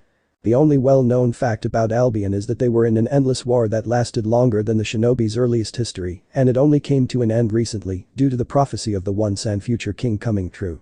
A prophecy that had several Shinobi rethinking. Such nations that gave up their own sovereignty to join the kingdom were the Land of Waves, Land of Spring, Land of Demons, and Land of Vegetables. There were Shinobi villages that joined the kingdom as well, due to their lack of power, such as the remnant of the Land of Sky and the Natashiko village, the village made of Kinwaichis. Those two Shinobi villages completely moved to the west where territories were given to them. The last village to join the kingdom, instead of forming an alliance, were the village hidden in the waterfall and the village hidden in the stars. The only Shinobi villages to remain in the elemental nations. Of course, the king of the west was a kind and just king, so he left those nations and villages to govern themselves, but still need to report to king by having an ambassador in the capital, Camelot. Many of the Shinobi villages were afraid of this takeover from the west. Especially when they saw how Albion provided troops and technology to each nation and village that joined or allied with them. The protection that the king sent were there to protect the nation, not serve in the Shinobi Corps. They were a military power meant to protect the citizen, instead of working for them. Iwa thought that Albion was an upstart nation trying to take over the world, so he launched an attack on the Land of Vegetables. The Tsuchikage and the rest of the world learned the might of the west. The magic that Shinobi laughed at showed that it's far stronger than their jutsu, and the new form of warfare that they provided completely changed warfare. The use of airships was something they never saw. An airstrike of magical cannons from the ship proved to be too much for the Shinobi that were incapable of fighting back due to the distance and power. Since that day, everyone feared and respected Albion. Of course, that didn't stop the Shinobi from infiltration missions to the western nations part of the kingdom. Fortunately or unfortunately for the Shinobi, most infiltration failed, and those that succeeded ended with technology that they were unable to use or learn from. They couldn't understand that prana and chakra are two different things. Nearly all my spies that tried to get into Albion failed. That damn ghost suppression fortress. Jiraiya said loudly as he slammed his fist into the wall. The black fortress built between the Land of Wind and Albion is impressive, preventing all form of illegal entry to the other side. There were stories that the fortress was named the Ghost Suppression Fortress because they prevented the dead from crossing. Of course Jiraiya didn't believe in ghosts, but it seems there is more to it than meets the eye. And when my spies do make it and come back, they don't even recognize me. Surprising the other two in the room. Did Albion place memory seals on them to make them forget? Minato asked as he was familiar with this kind of work. No. I check and there is no seals on them. I think it's their magic. He spat out. He didn't like magic. He thought it was all bullshit and the people were too stupid to know what was chakra, but it turns out that he is the stupid one. I only hear stories of an organization from my spies in nations part of the west. Like the Akatsuki? Tsunade asked seriously. She blamed them for the start of the war due to their desire for the Biju. No. Jiraiya shook his head. I heard it's called Oni. Demon? Minato translated. Yes, but I don't think it's what the names imply. I think it's a counterintelligence organization. He answered. So they kill spies? Tsunade asked. It was the best way to prevent information from reaching their enemies. Yes and no. I think it's more. I think they not only act as a spy system for Albion, but also prevent anyone to learn anything. I have reports of my own spies returning to the west. Never returning. Jiraiya explained. That was a dangerous piece of information. Both Tsunade and Minato knew what that meant. They flipped their own spies. Oni either promise money for them or they use magic to brainwash them. Neither options were good and only prove how dangerous the kingdom of Albion is. Even if they are dangerous, they are only hope to win this war. Minato declared heavily. We both know that trying to secure an alliance is nearly impossible, Minato. Tsunade shouted. They refuse to speak to the majority of the elemental nations. That might be true, but they are still our best chance to win this war. Also, the Chunin exam is coming up and Sunna is hosting it and Albion is invited to watch the event. Jiraiya told them. Bringing their hope up. And due to international law, the Chunin exam is considered a place for a ceasefire, so we can gather more clients. Every nations would want to participate. Mainly for the fact that the king and queen will be attending. It will be the first time that any of the Kages, besides the Kazekage, meets the leader of the West. I heard stories about the king, not much, but enough to know that he's extremely powerful. So we have a plan. We gather our best genin for this exam and try to impress the king. I'll convince him to help us. Minato said with a hint of hope. Be careful, Minato. Tsunade warned. Every Kage will be doing the same. He nodded, understanding the situation. So who do we send to the exams? She asked. We need to send our best. I can demote several shinobi from the Konoha 12 so they can be eligible for the exam. They might not like it, but this will be considered a S-rank mission. Minato answered. He knew that he needed the best and the genin he had were fresh out of the academy or dead. Most genins of all nations in the war were facing similar problems, so they might do the same thing for the exam. I pray to God that this work. Even the prophecy turned out to be bogus. He said depressingly. With Jiraiya nodding. Both men were putting all their eggs in that basket, and it turns out that after rumors of the king and the once and future king prophecy, the great Toad Sage made a mistake. Their supposed child of prophecy was actually the once and future king, and he saved the world. It just wasn't the shinobi world. Camelot, Kingdom of Albion. It's a beautiful dawn in the capital city, Camelot. There was tall monolith buildings as far as the eye can see. Skyscrapers as high as the eye can see. Streets filled with vehicles never seen before. Airships traveling in and out of the city. The city's design was nothing ever seen before. It was so foreign to the normal structures of both in the elemental nation and majority of Albion. To the unprepared, people would assume that they landed on another world or in a different dimension or something ridiculous. However, others would say that the city is modern. There was one building that stood out from the rest, if you could believe that. The building was quite obvious as it was a mix of a large skyscraper and a castle. It stood out in design, but still fit in nicely with the rest of Camelot. This place is the Royal Palace, more commonly known as the Citadel. At the top of the Citadel, in a bedroom that screams royalty, we find a blonde man and woman that looks to be in their early 20s. In reality, they were really in their early 30s, but due to a certain magical item, they remain young and youthful. He woke up, revealing a red eye and a blue eye. This man is Naruto Pendragon. The once and future king. The king of the Kingdom of Albion. He then turned to the sleeping woman with an impressive bust. She is Arturia Pendragon, formerly Britain. Queen of the Kingdom of Albion. He remembered last night activity and decided to let her to sleep longer. There wasn't a single woman capable of keeping up with his stamina and sex. Maybe in fighting, but definitely not sex. He got up and got dressed in his usual clothing. A simple blank pants, a blue casual long-sleeve collared shirt and a pair of boots. Once out of the room he found a tall beautiful young woman with short white hair, tanned skin, and golden green eyes in a black maid dress. Her figure made the maid dress look far better. She smiled as he approached herself. He then gave her a kiss. Oh, did I forget that she has a rabbit tail and rabbit's ear in the shape of horns? Morning zest. Naruto said lovingly after parting their kiss. After a moment for recovery. Good morning, your highness. She said as she gave a curtsy. You may wonder why the married king kisses simple maid. A demon at that. The reason is simple. She is one of his many wives. Throughout the course of his life, Naruto fell in love with many women, and the fact that his girlfriend, Arturia, allowed him to have his very own harem, he has a lot of lovers. When he became king, he married every one of them and named Arturia as the queen, because she was the first to ever show him the feeling of love. Some had a hard time accepting that, but they eventually got over it. All his wives and their extended family were now considered part of the royal family. Majority of them living in the citadel. Zest was originally a demon servant to one of the demon king's general. He goes by the name of Zolgir. A demon general with high ambition. He was planning to assassinate the demon king that was too distracted by the war. Naruto's military advisor told him it would be better to allow this coup to occur. Including Meliodas, the demon king's son. However, Naruto was a knight and his honor wouldn't allow such treachery to occur, so he went out of his way to personally deal with Zolgir. Although he helped the demon faction, it didn't change their desire for world domination. After Zolgir's death, Naruto found Zest. A creation of Zolgir in an attempt to bring back his lover. Zolgir failed to bring her back because Zest was created, so he kept her as a servant. After several attempts on his life, Naruto proved himself to Zest that Zolgir was wrong and that she should live for herself. His words, being created by magic doesn't make you less than anyone else. It was there that she decided to serve Naruto for the rest of her life. Are the kids up yet? Naruto asked Zest. As she and Sakura are the one to usually take care of Naruto's children. Naruto and the majority of his wives are important figure and have a busy life. Making it hard for everyone to spend time together. Mordred already left with Yan Lan already. Saying that they have band practice. Zest answered. Mordred Pendragon. The first princess of Albian and firstborn of Naruto, being born from Arturia. Mordred was an exact copy of Arturia, but she inherited her free-spirited personality from Naruto. Arturia had a hard time teaching the 15-year-old girl how to be a proper princess knight.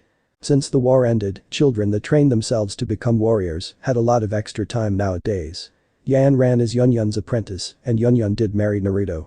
The entire Lan family were close with the royal Pendragon family. Yan Lan referred to Naruto as her uncle.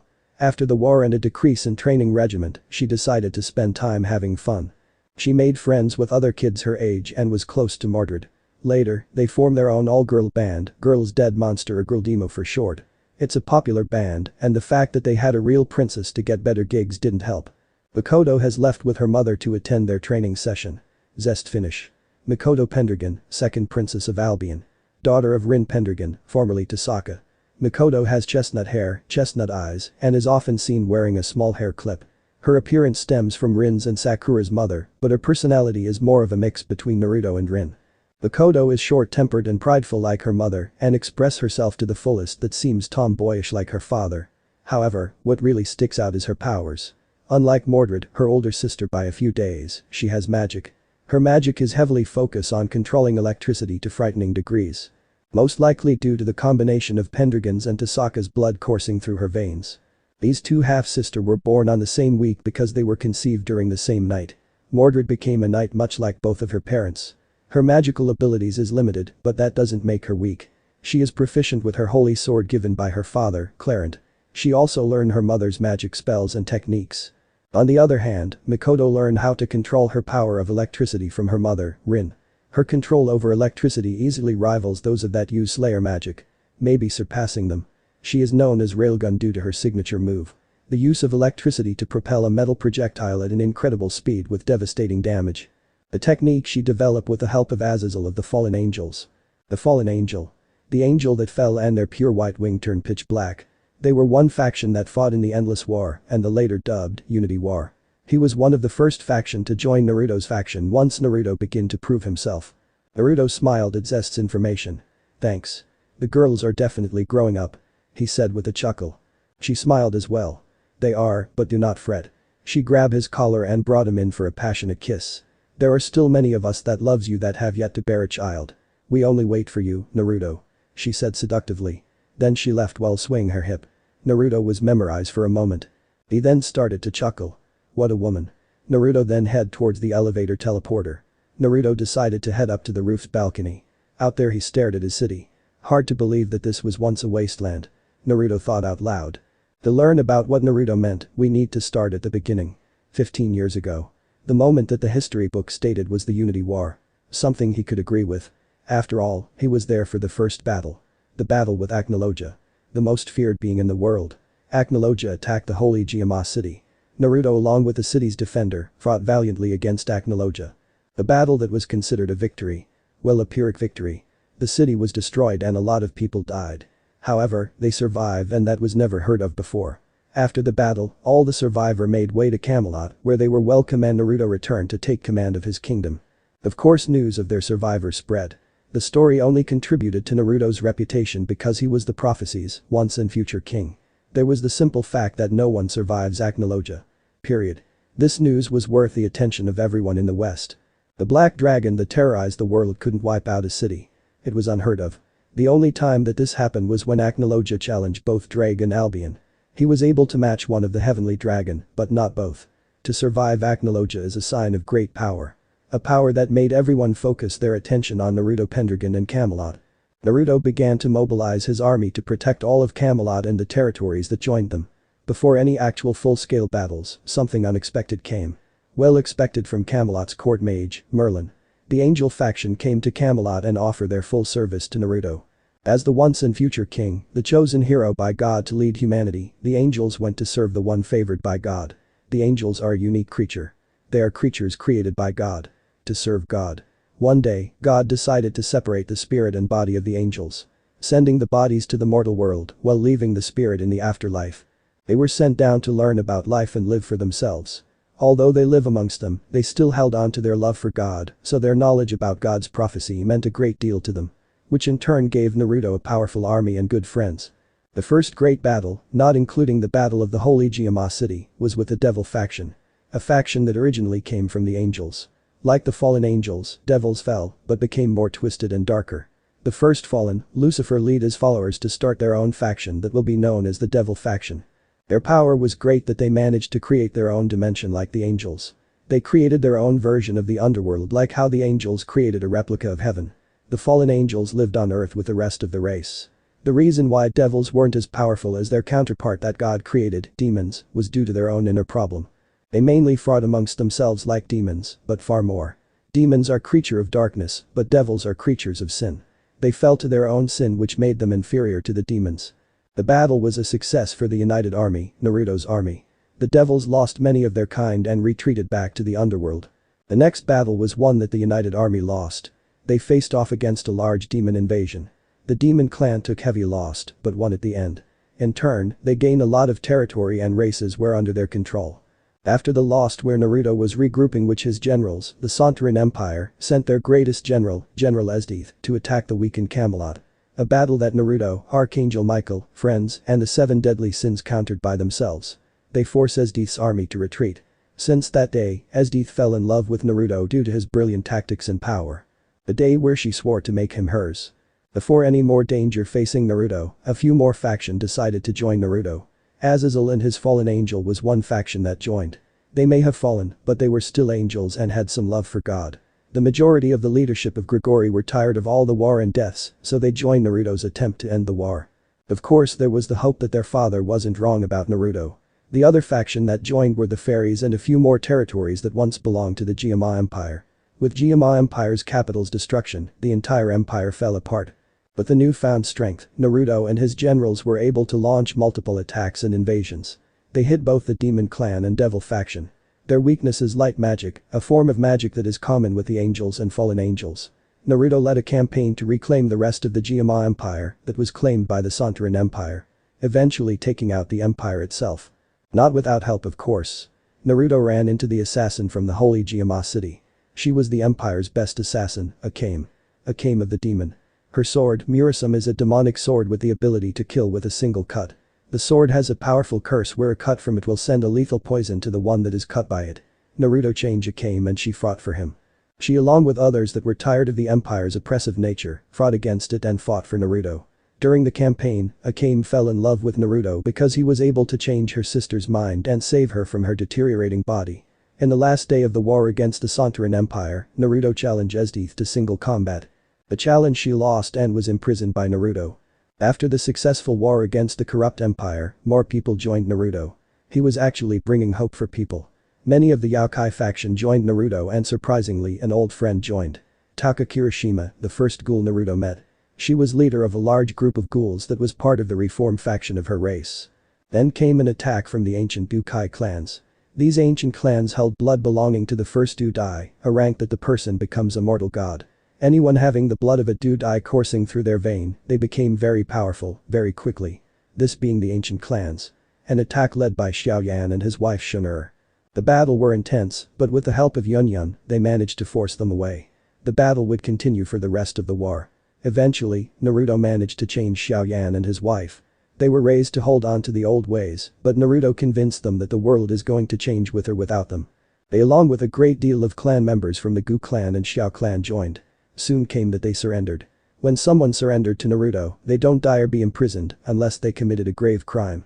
The clans were allowed to live and practice their way, but had to adhere to the laws that Naruto set down. Later, Naruto and Satanta form a powerful friendship with Xiaoyan. Where these three became best friends.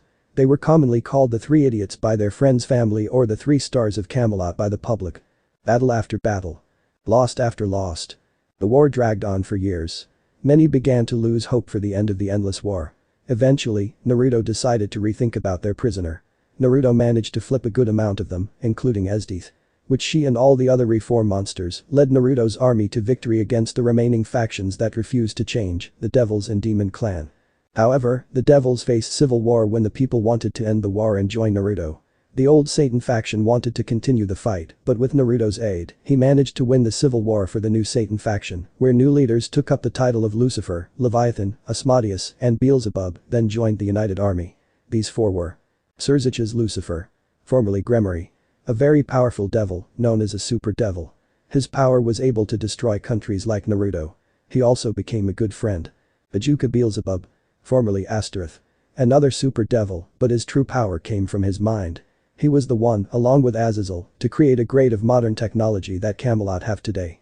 He even created synthetic human flesh for ghouls to eat, and these meat had more flavor and a different variety of them than actual human flesh. Becoming one of the leading scientists in Naruto's scientific division. A division that helped build the education system.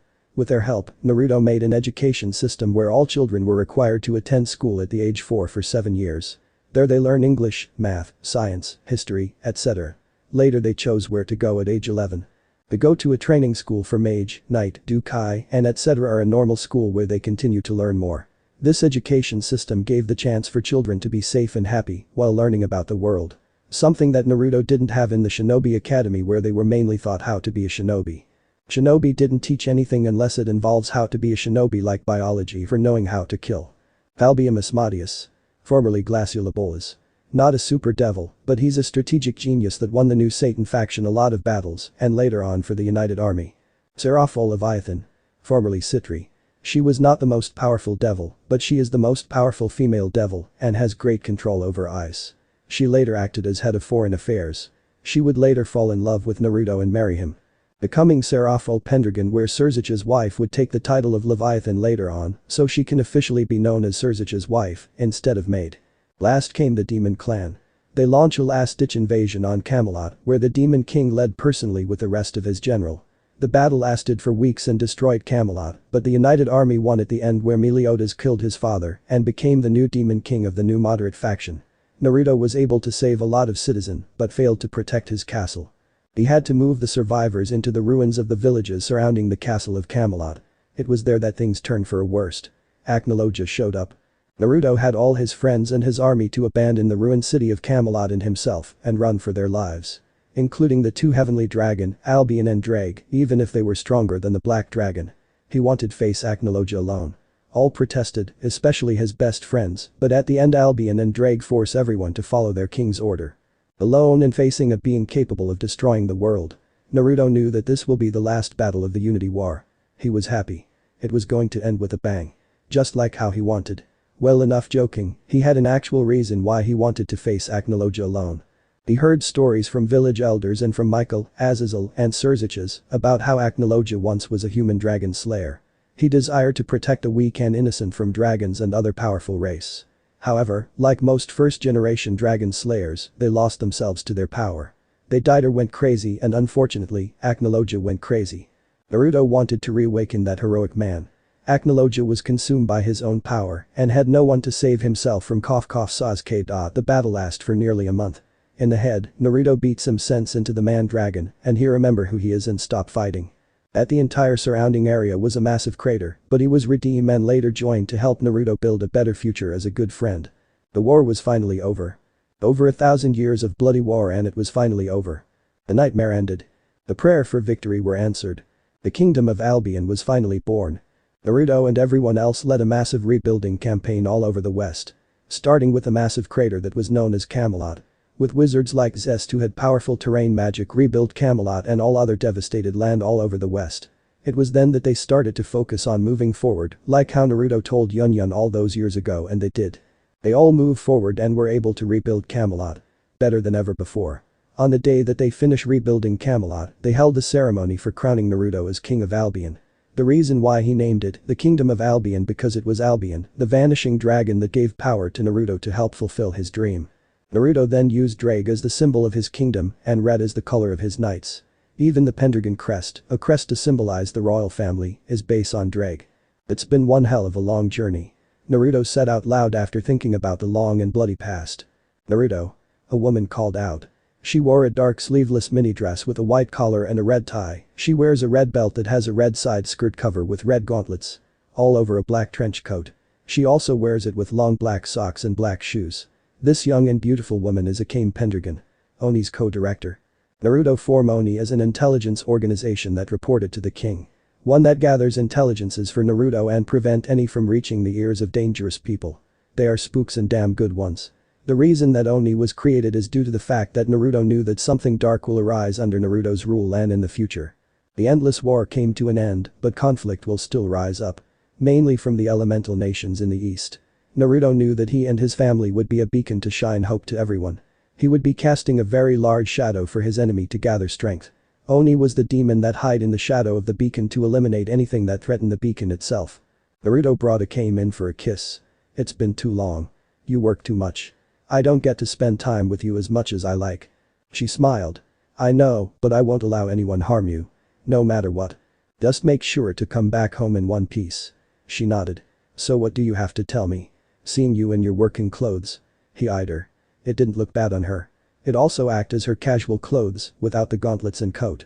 My agents are reporting that the shinobi are becoming more desperate. More are trying to get past the ghost suppression fortress and infiltrating our territories in the east. She reported to him. Damn warmongers. Naruto growled. He knew that they would become a problem. Even if they were so weak in comparison. The Chunin exam is coming up soon and Gaara invited us. I plan on dealing with them there. She nodded and walked up to him. She then placed her hand on his crotch. It's been a long time that I had any quality time with you. She said with a seductive tone. It seems that all his wives wanted to have sex today. He laughed a little as he began to take off his shirt. Not caring if they were doing it out in the open. No one would see on top of the citadel. No, you haven't. The Kazekage Tower, Sunna. Damn that man. Gaara, the Kazekage muttered at his desk. Behind towers of paperwork. At the corner of the room, Kankuro could only give a small laugh at his younger brother's situation.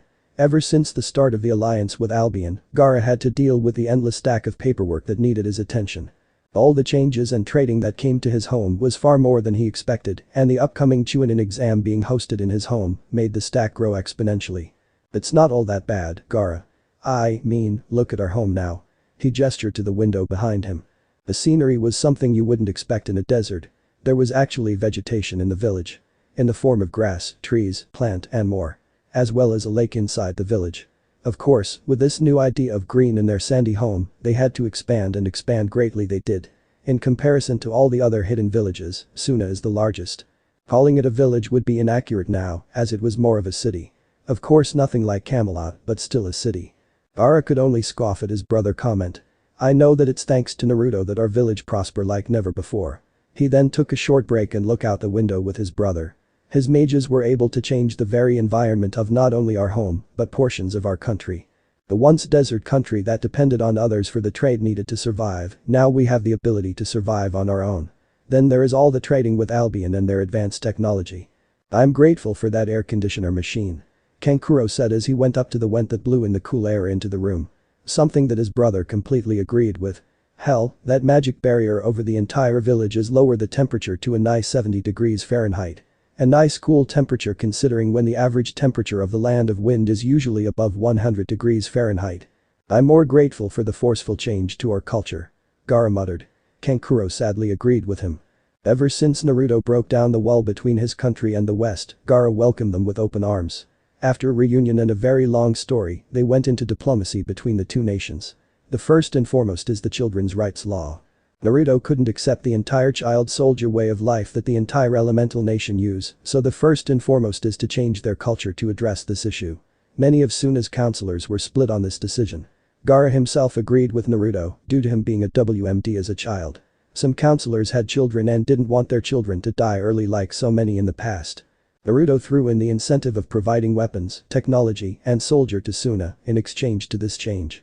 In the end, they agreed to the demand due to all the benefits, such as FIREARMS weapons that anyone could wield.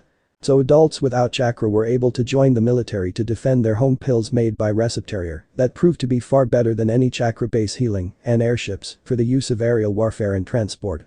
However, Naruto wasn't going to destroy everything. Naruto offered them their way of education for the Shinobi Academy. Children would be going to school for a longer period so they could become strong and enjoy the life as a child should. The new laws for Shinobi Academy is that they only take in children at the age of 11 and will graduate at 17 when they are legally adults. At the age of 17, they would be legally allowed to join the Shinobi Corporation. Many of the older generation was wary of the change, but in the end it proved to be far better than the traditional way that Hashirama Senju created. All their genins were as stronger than other villages' Chunin. The entire school system was copied from Albian's school system because it was more humane and efficient. Many parents were grateful for the change. So who are we sending to the Chunin exam? Kankuro asked seriously. Akame called yesterday and told me that all the other villages are sending in Chunins and Jonins that were demoted to Genin so they can show their power to our friends. He said with air quotes. Gaara closed his eyes as he thought. I expected them to do something along those lines. He then walked to his desk and placed his hand on a crystal ball. It wasn't a normal crystal ball, it was a communication lacrima. Lacrima are crystal that are filled with prana, magical energy. Ever since the end of the endless war in the West, they managed to transform lacrima into useful technology. Sir Eren, would you come to the Kazekage Tower? Of course. Responded the lacrima that contacted Eren. Eren was the leader of the soldiers that Naruto stationed at his village to protect it. The main purpose of the garrison is to protect the village and country and help maintain the new technological advancement in Sunna. They wouldn't be part of the active shinobi force of Sunna, they were more of a backup army for emergency. Eren was one of many knights belonging to Albian. Naruto warned him that Eren was a newly graduate of the Academy of Chivalry, a school that trains children into becoming knights, and he had potential to become great. All he asked of Gaara was to give him a chance. A little lesson on the position of knights in Albian. To become a knight is no easy task. The Academy of Chivalry has 90% of its students becoming a washout, but due to the curriculum for all schools to teach, they were able to find an alternative career. When one becomes a knight, they join the military of the Kingdom of Albian, known as the Crown's Guard. Depending on their skills, they are sent to different division of the Crown's Guard and are usually assigned highest ranks for an enlistee and sometimes the warrant officer rank. Eren showed up in a few minutes since the call. Lord Kazekage. He kneeled. It was the proper way for a knight to address Gaara. Thank you for coming. I'll get straight to it.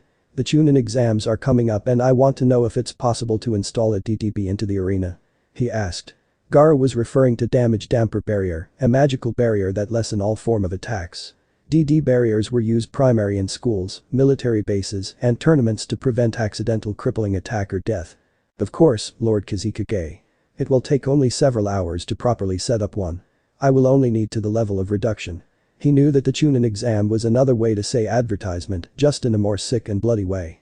It's a disgusting tradition that they uphold in many of THEIR citizen of Albion opinion. However, since Sunna has changed greatly, he tolerated it. He knew that the Chunin exam needed a certain level of flair, so he couldn't use the DTB at his desired level. You're aware of the strength of chakra? Gaara asked with a bit of hesitation. It was a bit of a sore spot because he knew that chakra can never match up to Dukai or magic. Eren nodded. Good. I need the level to be able to prevent any deaths from high-level jutsus. I would also need to decrease the strength of weapons of all kind to non-lethal level. It will be done, Lord Kazekage. He then dismissed himself to meet up with mages to set up the barrier. Gaara then took a seat at his desk, preparing to resume all the paperwork. I'll send in members of Scorpion. Surprising Kankuro greatly. The Scorpion is an elite group of academy students that showed great potential to be allowed to participate in missions for Shinobi. Another thing that Albion school system taught them. Are you sure? I trust your judgment, but they are academy students. Sure, they have some experience, but still students. Kankuro wasn't completely sold on the idea. It made sense because they were the best of the next generation, but they weren't part of the Shinobi Corporation yet. Then again, they could be assigned a mission to take part of the upcoming event. They will be facing up against war-hardened Shinobi. That is why the DTB is going to be installed. I have faith in their strength. You cannot deny their strength. Gaara replied. Kankuro couldn't disagree with their power. If their power level was compared to their old system, they would easily qualify for Jonin rank. Their strength showed how effective the new school system is. An increase of strength, morale, and most importantly, lives. The Chunin exam's purpose is to showcase the next generation's power. The other villages are using this chance to showcase their current generation's power to Naruto and Arturia. I know it won't impress them, but that won't stop the other Kages. So, like what Naruto says. Trust in the next generation to do what is right. To which Gaara nodded. He was going to trust members of Scorpion to showcase the new Sunna to the rest of the elemental nations. I'm going to trust you on this, little brother. Thank you. I still have several stack of paperwork to finish and the Genin teams will be arriving in a few days. I must prepare housing for them and any chance that they may sabotage our home. You're on a time limit then. Haha. I guess I'll tell you a secret that Naruto told me to keep as long as possible. Kankuro said with a chuckle. Gaara only rose his non-existing eyebrow. Naruto told me that he uses one of the very few jutsu that he knows to finish all of his paperwork. The Shadow Clone Jutsu. Clones apparently sends back memory to the original, so having clones do paperwork isn't much different than doing it yours. A wave of sand appeared from behind Gaara. Kankuro booked it after seeing his angry brother. That bastard. Gaara said darkly. A few days later. The group from Konoha are the first to arrive. The group consisted of Minato, Kushina, Tsunade, Jiraiya, and Danzo by his insistent due to his route being an important force that kept Konoha alive. Along with an escort of Konoha shinobi to protect the VIP.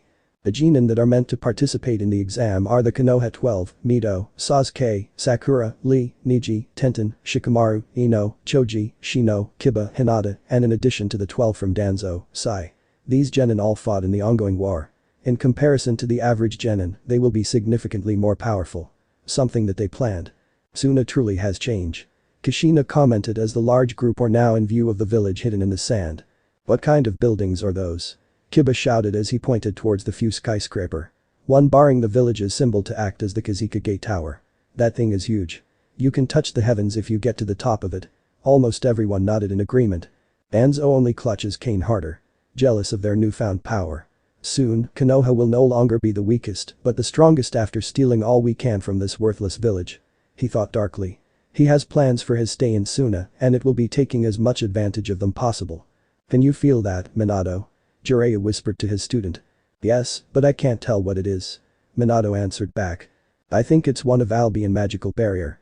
I felt this in all other nations that joined that kingdom. He told him well he remember all the failures to gather information on the west. They will be watching us closely. Us being here days before the exam is very irregular. Kages and other important figure arrive on the last days of the exam. Yes, but I believe that the other villages will do the same as us. If you fail to gather information on Albian, then there is no doubt in my mind that they too failed. We will be seeing the others soon with the same purpose as us. Gathering information. To which Minato nodded. The group eventually arrived to the gate of the village. The entrance was no longer opening in a wall, but a beautiful gate with lush greenery to welcome travelers. Minato noticed the youngest Kage ever to be waiting at the gate with a few people. Which none of them didn't look happy to see them. Kazekage Dono, I see that your village has prospered under your reign. Minato tried to butter him up. Do not try to avoid the situation. Why are you and your group is here? We only expected the genin teams along with their sensei to arrive. Not the VIP group that would arrive on the final day being here before the exam even begins. Gaara said harshly. He wasn't in the mood to talk to the Hokage. He already knew why they were here, but it was better to hear it from the source. I'm sorry Kazekage Dono for us arriving so soon. I'm aware that we should be arriving on the last day, but with the fourth great shinobi war, I couldn't risk the safety of my genin. Minato gestured to the genin. We are simply here to protect them from a potential attack. He came up with the excuse for the irregular arrival. Such a protection detail wouldn't require a Kage. He countered. As well as the rest of your S-rank shinobi. Only a few would be needed. True, but Konoha wouldn't allow their own be in danger. Something that Kankuro scoff at. I, as long with my wife, Tsunade, Danzo, and Jiraiya came as protection. We can't allow any harm to come before them on their journey. Kankuro decided to comment on his excuse. Then Naruto would still be around if that's true. Causing Kushina, Mito, and Hinata to flinch. Naruto was a very sore subject for them. Minato however saw Naruto's death as for the greater good of Konoha and felt proud that his banishment and eventual death benefit them. Only if slightly. No one bought that excuse. Now they are here. You and your escort could return home till the final Chunin exam day. Which will be in a month. There was a large gap for many valuable people to make time to arrive on the day. Minato gave a nervous smile. I was hoping that you will allow for us to stay. Sunna used to be an ally of Konoha. So did the Uzumaki clan. He interrupted. The Uzumaki clan is still alive. Kushina shouted. Angry at his implication. I'm sorry Ms. Namikaze, but I speak of the clan that formed their own village. The same village that was allied with Konoha and fell when Konoha refused to aid them in their greatest need. It was one of the reason why I severed our alliance because myself and many on the council felt that we won't receive aid from you when a far stronger village that had more to offer Konoha failed to receive aid. Causing many, but a few in the group to look down in shame. It was that fool, Hiruzen that failed our allies. Surprising everyone because it was Danzo that came to their rescue. During the Second Shinobi War, he prioritized on focusing the war effort in the Land of Rain, so the war won't reach the Land of Fire. However the war did reach the Land of Whirlpools, and our forces were focused on the other side of the elemental nation. Their destruction was inevitable. He answered as vague as possible and placing blame on his old friend. Tsunade and Jiraiya were getting very mad at the bandage man. They knew that was partially true, but they also believed that Danzo had something to do with it as well. That may be true, but I still don't see any reason why you should be allowed to stay. As a Kage, your schedule must be far busier than mine due to the war. Gaara told them emotionlessly. He knew that Danzo was good at shifting blame. It's only courteous that you allow us to stay. Danzo answered with a step forward. Gaara only rose his non-eyebrow at this action. We are shinobi. He told the old man. That was more than enough an explanation. Courtesy isn't part of being a shinobi. A long silence lasted for a few minutes after that statement. Danzo seemed very frustrated, but not at his words. At something else. However, what it means to be a shinobi is different in Sunna now. We have evolved since what the first Hokage created. We are better. He took a jab at them. The comment obviously got to them as many of them were angry and look ready for a fight. I will allow your group to stay till the end of the exam, but now that with your absent, your village will suffer without their leader. Minato looked happy at the outcome. Have no fear Kazekage Dono. I have faith in my village. The will of fire is strong within them. The gate started to open to allow the guests to enter. However, they were greeted with a man with long white hair. The man wore a simple pair of dark dress pants and a white-collared dress shirt, completely buttoned up with a blue tie hanging from the neck. Over this, he dons a trench coat with a white border. On his trench coat was a black symbol in the shape of an odd shield with a knight in the center and surrounded by swords. His facial expression gave off a feeling of strict and professional. I have an objection to this act of kindness, Lord Kazekage. The man spoke up as he walked towards the group. The Konoha group didn't recognize the accent of his.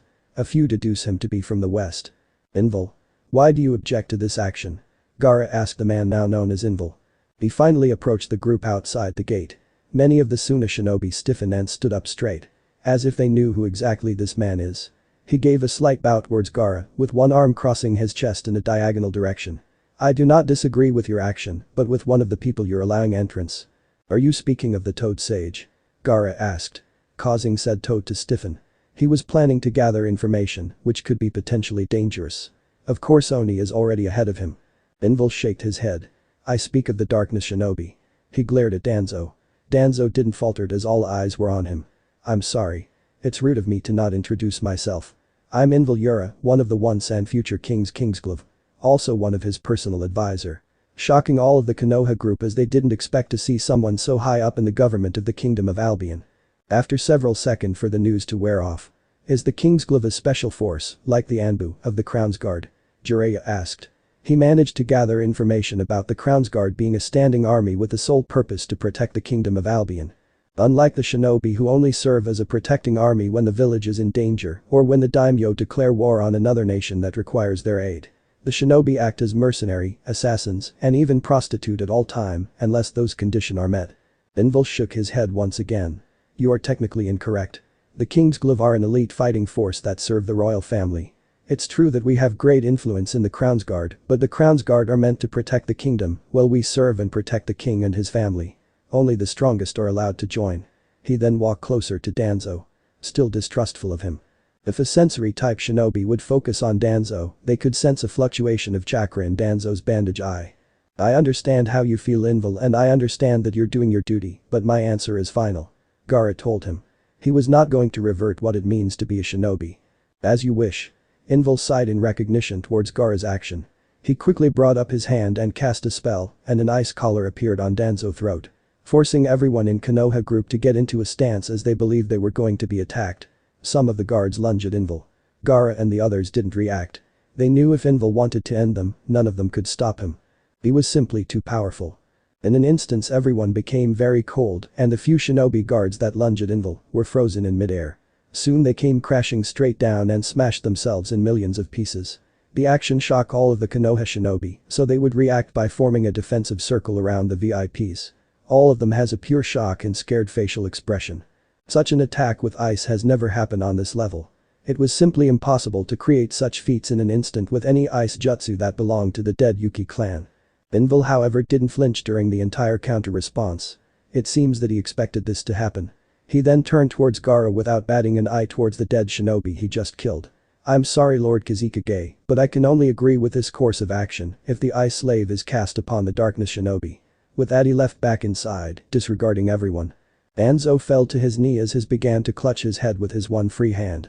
A few shinobi went towards his side to check on him. What is the meaning of this? Is this an attack on us? Kazekage Minato shouted at Gaara as he seemed prepared for a fight. Along with a few others ready to back him up.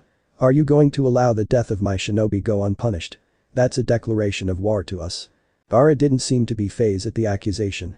I apologize Hokage Dono, but I will not do anything because it was your shinobi's action that led to their death. Invil only defended himself. If you have a desire to drag my village into your war, that would mean you will drag the kingdom of Albian into this war as they are our allies. Causing their leadership to freeze at the notion. The annihilation of a large battalion of shinobi from Iwa was still fresh on their mind. Minato could do the same, but the difference is in the way they died. Minato simply teleport to all the kunes that were in place to kill them all, while the West would use their airship to bomb them to oblivion.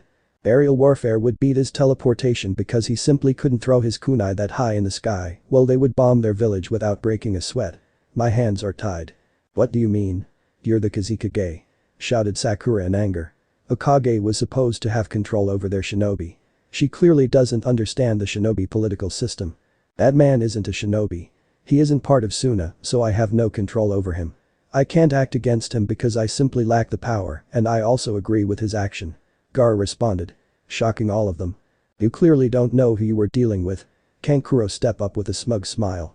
Happy to see them put in their place by Invil. Invil is part of the Kingsglaive. The weakest member of the Kingsglaive has the power to destroy an entire military nation single-handedly. Bringing in fear to them more. Invil is one of the stronger of the group. Danzo got up and tried to speak up, but found himself unable to do so. Until he finally decided to ask a simple question, instead of a convoluted speech to attack Invil and Sunna, verbally. What did he do to me? He demanded angrily. Invil cast Eye Slave on you? Gaara answered.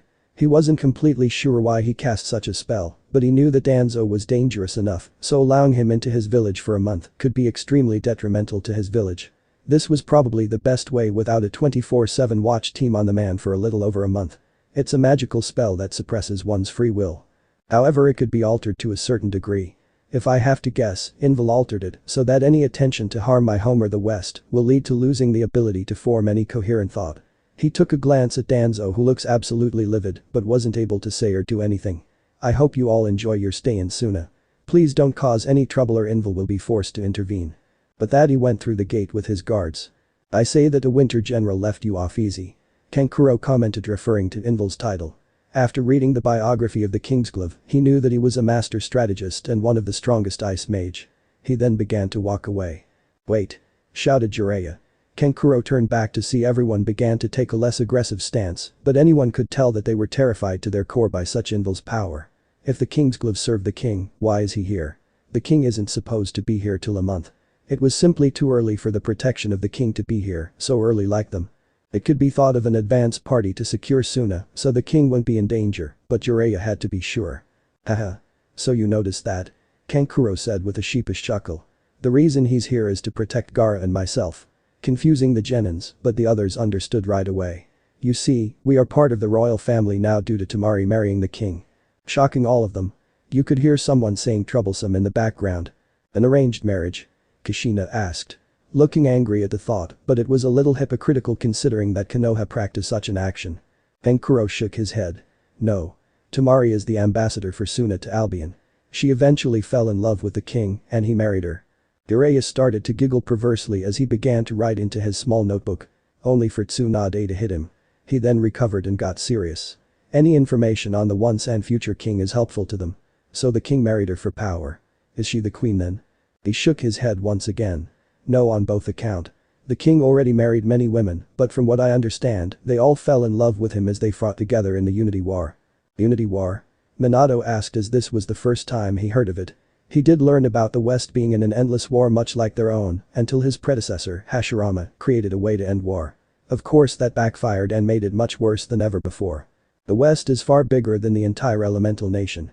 There is also so many different species that isn't human, so the king went out of his way to unite them, instead of conquering them. It called the Unity War because the king went out of his way to create a world where they can live together in peace. Kankuro answered. He then started to think back to all of Naruto action during his time around the world. I could understand why the once and future king is worshipped as a god. That man truly creates miracles. With that, he left them to think about what they heard. 1 month later. Over the month, the other villages arrived with their respective competitors. Along with the leaders which only risen the tension because of the war. However, Invil was able to keep all the Kages in line after a small demonstration of the power of the Winter General. All of the shinobi village started to gather as much information as they could from the west, and they were successful. Bookstore, theaters, convenience stores, hell even toy stores. All were a source for information because of the heavy trading going on with business in the west and in Sunna, where many products and their history were being widely loved in Sunna.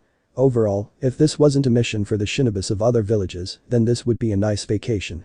However, there was one person that was absolutely livid with the situation because of he wasn't able to do as he please, and his constant failure to get rid of a certain ice collar only increased his hatred for the West. Said angry man got tired of not being able to do anything and left the day after he received the ice spell. However, the Kages and other high-level shinobi were extremely skeptical about the information. The talks of demons, devils, angels, yokai, ghouls, and much more sounded like a fairy tale. However, things changed when a few snakemen showed in Sunna, shocking and scaring many shinobi. It seemed that there were truth in them, but that frightened them more. All the story sounded like battles between gods, and they were planning to manipulate a god. What shocked people the most, in a reasonable sense, is the Chunin exam because it's usually the home village that have the most genins in the exam, but it was less than a dozen shinobi, and they were all academy students. Of course, they were informed that these students were all part of the elite students, the Scorpions. All of the other shinobi that took part of the exam looked down on them and made fun of them because of their age. Most of the students were 16, but by the shinobi system standard, you should be a Chunin by that age, but they were still students. It angered the elite students, but they remembered their training and knew it was greater than theirs. They only lack experience. Something that was only given to them under supervision. When the exam started, they were all shocked. While their own students failed and some died, all of the Scorpions passed the exam. Hell, this year's final was going to be the biggest due to the large number of genins passing. The finals were only a few days away, and word was that the king and queen would be arriving today. So that meant a massive gathering on the main road leading west, as they would be arriving via car. Everyone wanted to see the king and queen of the west. Of course, the other Kages and shinobis were in the crowd as they weren't allowed to be part of the Sunna greeting party that consisted of Gaara, Kankuro, a few important members of Sunna, like the elder siblings, a few knights of Albian, and Invul. On the horizon, an object that were trailing dust could be seen by everyone. The object brought up a lot of confusion due to not knowing what they were for the crowd. However, Gaara and Kankuro knew what they were. They were a vehicle, called a car. Such things were common in Camelot and other cities and were usually used for transportation for either the general population. However, this car wasn't the general cars that you see every day. They were the very definition of luxury as the beautiful convertible approached closer to the village. It has a black color with a red dragon design on the side. The car is the most expensive car currently in the market and only the richest could afford it. When it got closer, many people could see the occupants inside both car. In the black car, a beautiful blonde woman with a rather large bust and emerald eyes sat in the passenger seat, while another beautiful woman with long red hair and golden snake eyes drove the car. In the back seat were two girls that looked to be the age of 15. One looked like a younger version of the blonde woman, but her attire was nothing like the older blonde. The older blonde wore a blue dress and a golden crown that screamed royalty, while the younger girl wore a long red coat with red trims and black shorts. To top it off is a red scarf and her hair tied in a ponytail. In all, she seemed pretty normal compared to what seems to be her mother. The last girl has chestnut hair and eyes. She also has a small hair clip and wore a tan shirt with a black skirt. It was clear that the blonde woman is the queen. However, due to the entire party being female, that brought up one question. The two eventually arrive in front of the greeting party. The blonde woman exited the car with the two kids in the back following suit. The greeting party took a bow. "Welcome to Sunna, Your Majesty, Lady Medusa." Gaara welcomed them. He then noticed that there was one person missing. "Is the king not coming?" he asked. The queen, Arturia Pendragon, could only give a strained smile. "My husband had other business to take care of, Gaara." "Business?" Gaara asked. "That idiot got pulled into Seraphol's TV show." The Redeed, known as Medusa, spoke up. It was then that the other passengers in the other car converged with them. "Magical girl, Seratan?" asked Kankuro. Due to his and Gaara's relationship with the royal family, they knew every member of their extended family. Seraphol is an eccentric devil with a love for entertainment. With her position as one of the king's wife, she started a kids show, known as the Magical Girl, Seratan. The show is a hit for many children around the world. To which both women nodded. Invul took a good look at the car they arrived in and had only one question that needed to be addressed. "Lady Medusa, isn't that His Highness's car?" Her eyes twinkle with a hint of mischief. "Of course it is. I consider this proper punishment for him missing this event." She knew that he would be absolutely furious of losing his baby as he called the car many times. "The king won't be happy about that," Kankuro told her. During his time in Camelot, he knew that Naruto spent a lot of time on that car and didn't like anyone messing with it. Ha! As if father would do anything. Shouted the young blonde. Princess Mordred. Invil approached and bowed to her, then faced the other girl. Princess Mikoto. He gave her a neck bow as well. Sup Invil. Mordred casually greeted. Lord Invil. Mikoto greeted respectfully, unlike her sister. I believe that it would be wise to continue this inside. Arturia announced and started to head into the village. To which the group began to follow. Medusa tossed the keys to Invil. Try not to scratch the paint. You wouldn't like my husband angry. She said while laughing.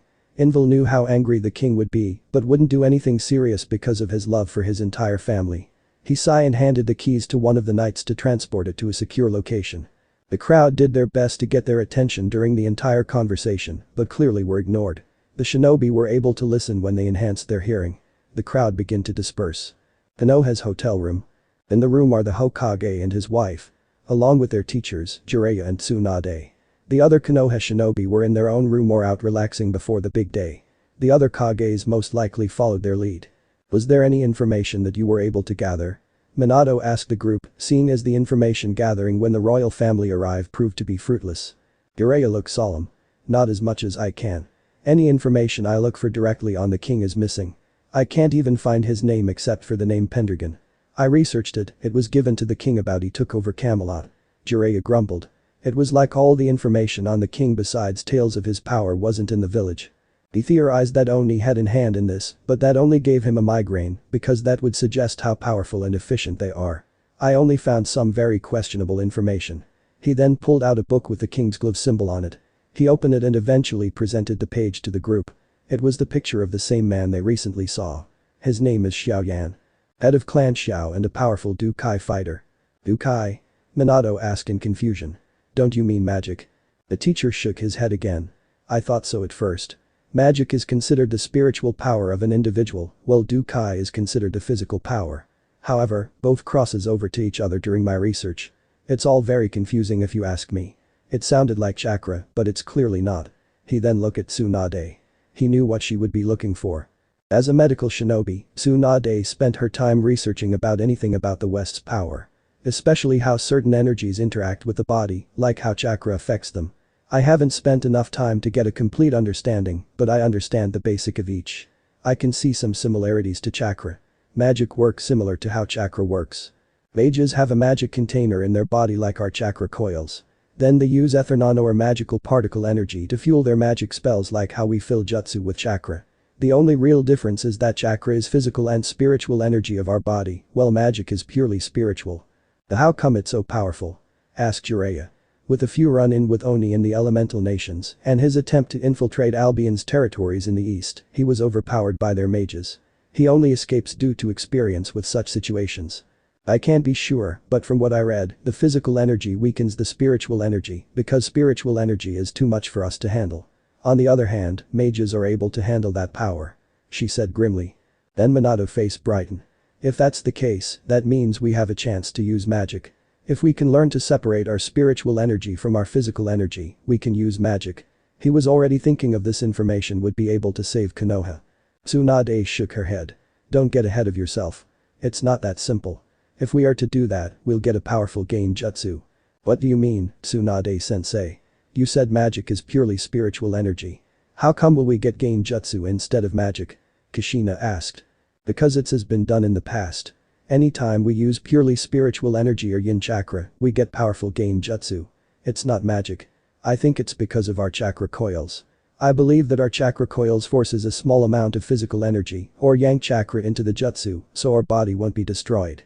It must be an automatic defense part of our chakra coils. Upsetting all of them. She was sad too about not being able to learn magic. Moving on. Dukai is actually a lot more like chakra, but the foundation is completely different. It does use physical energy more, but there is a connection with the soul, not the spiritual energy. By training the body, you train the soul. Hence becoming very powerful. It's an indirect way of combining physical energy with spiritual energy. Then there is the power level system and skills of theirs. Apparently there are levels and sub-levels for a Dukai fighter. You start off as a beginner. After training, you would have to level up 10 times, then you would reach practitioner. That's where you can start using the power. After ascending to the next stage, you would get an immense boast of power and a new skill. But be forming armor with your dukai, forming wings, teleportation and so on. Dukai was much simpler in her eyes, but as she read, training was both physical and spiritual. You need such things as meditation, body condition, connection with life and nature. In all, it was similar to Senjutsu training, but far more difficult, but with more benefits. Let's get back on track. Xiao Yan is currently the leader of the entire Kingsglaive because he's at the highest level of a Dukai fighter, God. Something that I don't buy until I see proof. The kid seemed weak to me. However, the book talks about him being on the same level as the king in terms of power. How powerful is the king exactly?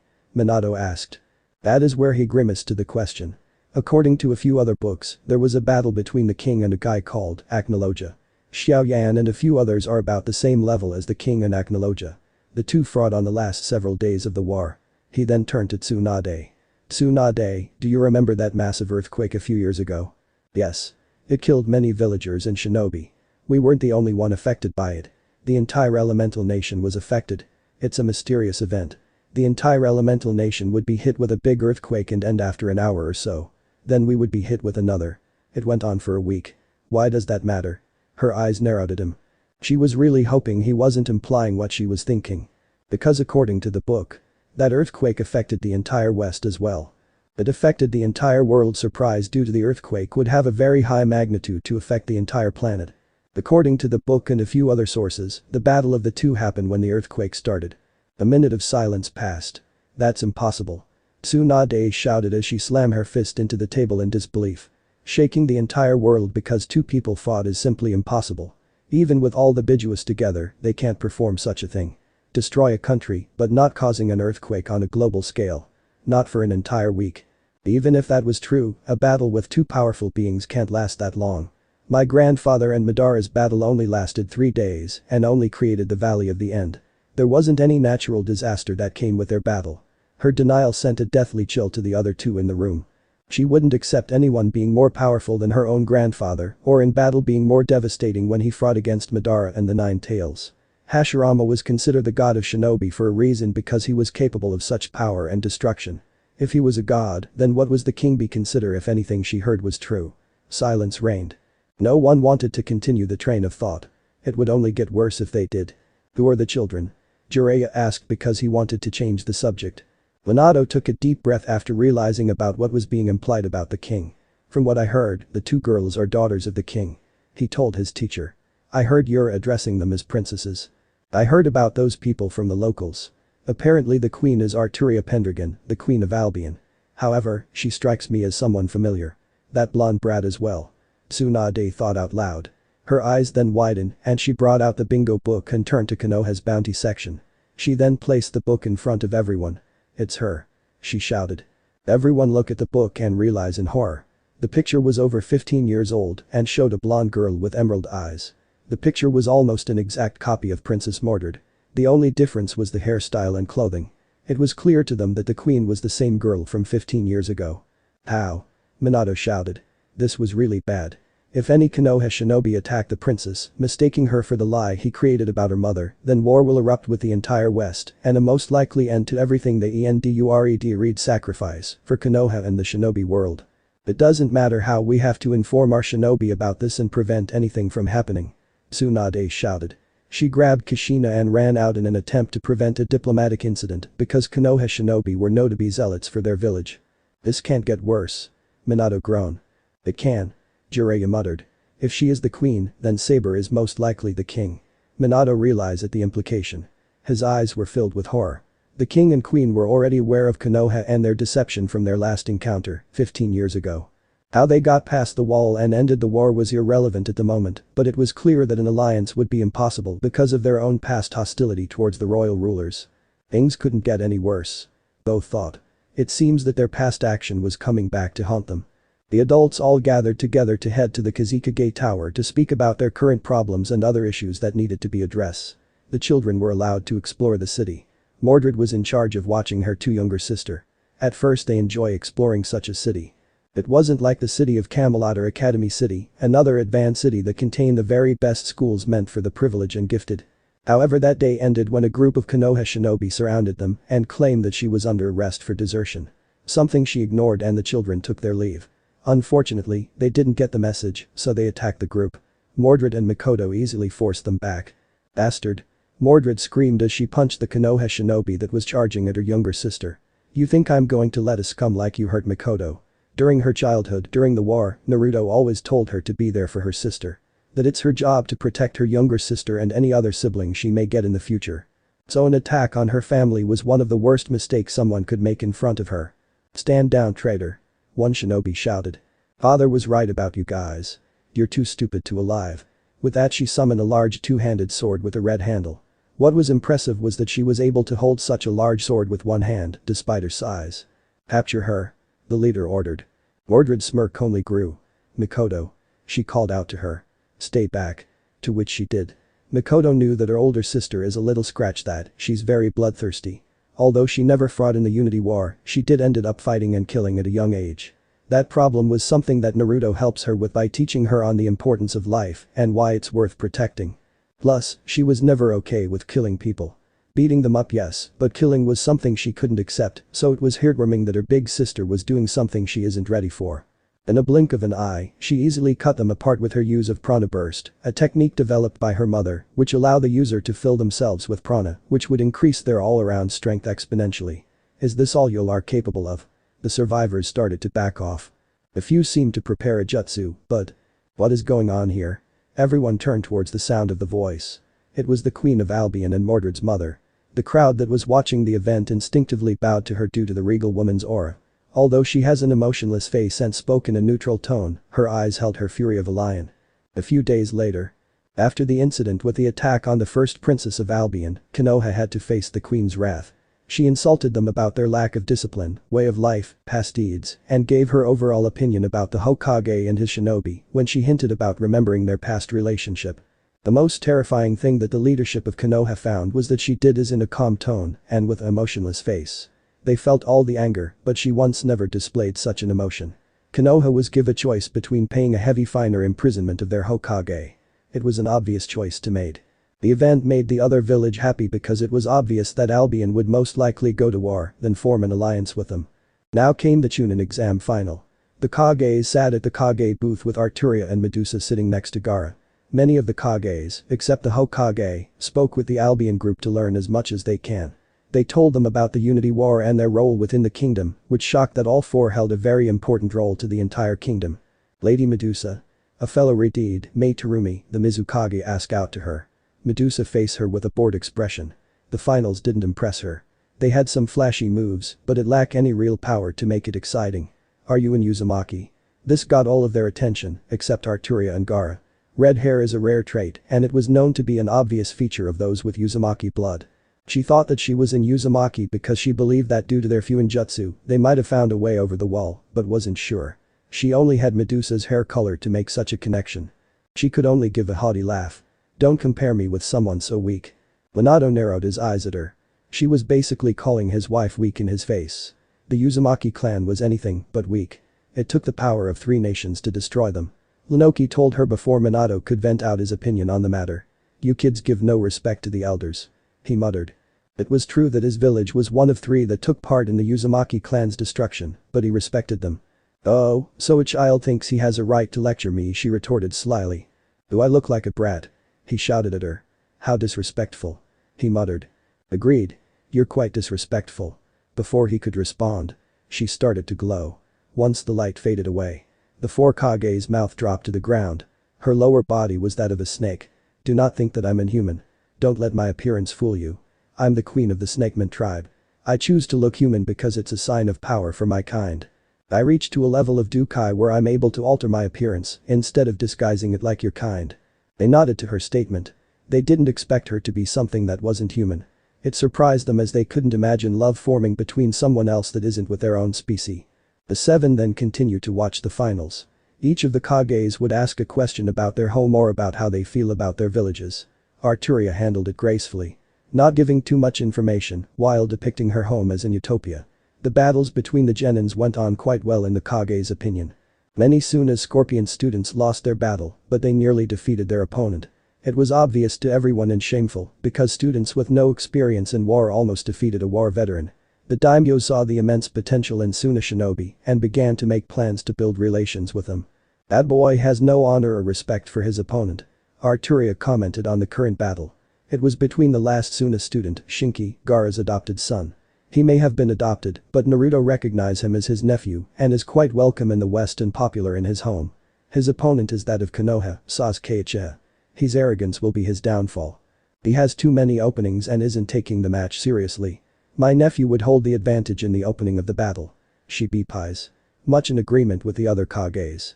They knew that the last Uchiha is experienced and powerful, so it was expected when fighting students, but in the shinobi life, one moment can cost your life. When looking at Shinki, they could tell he has immense power for his age and was quite skilled.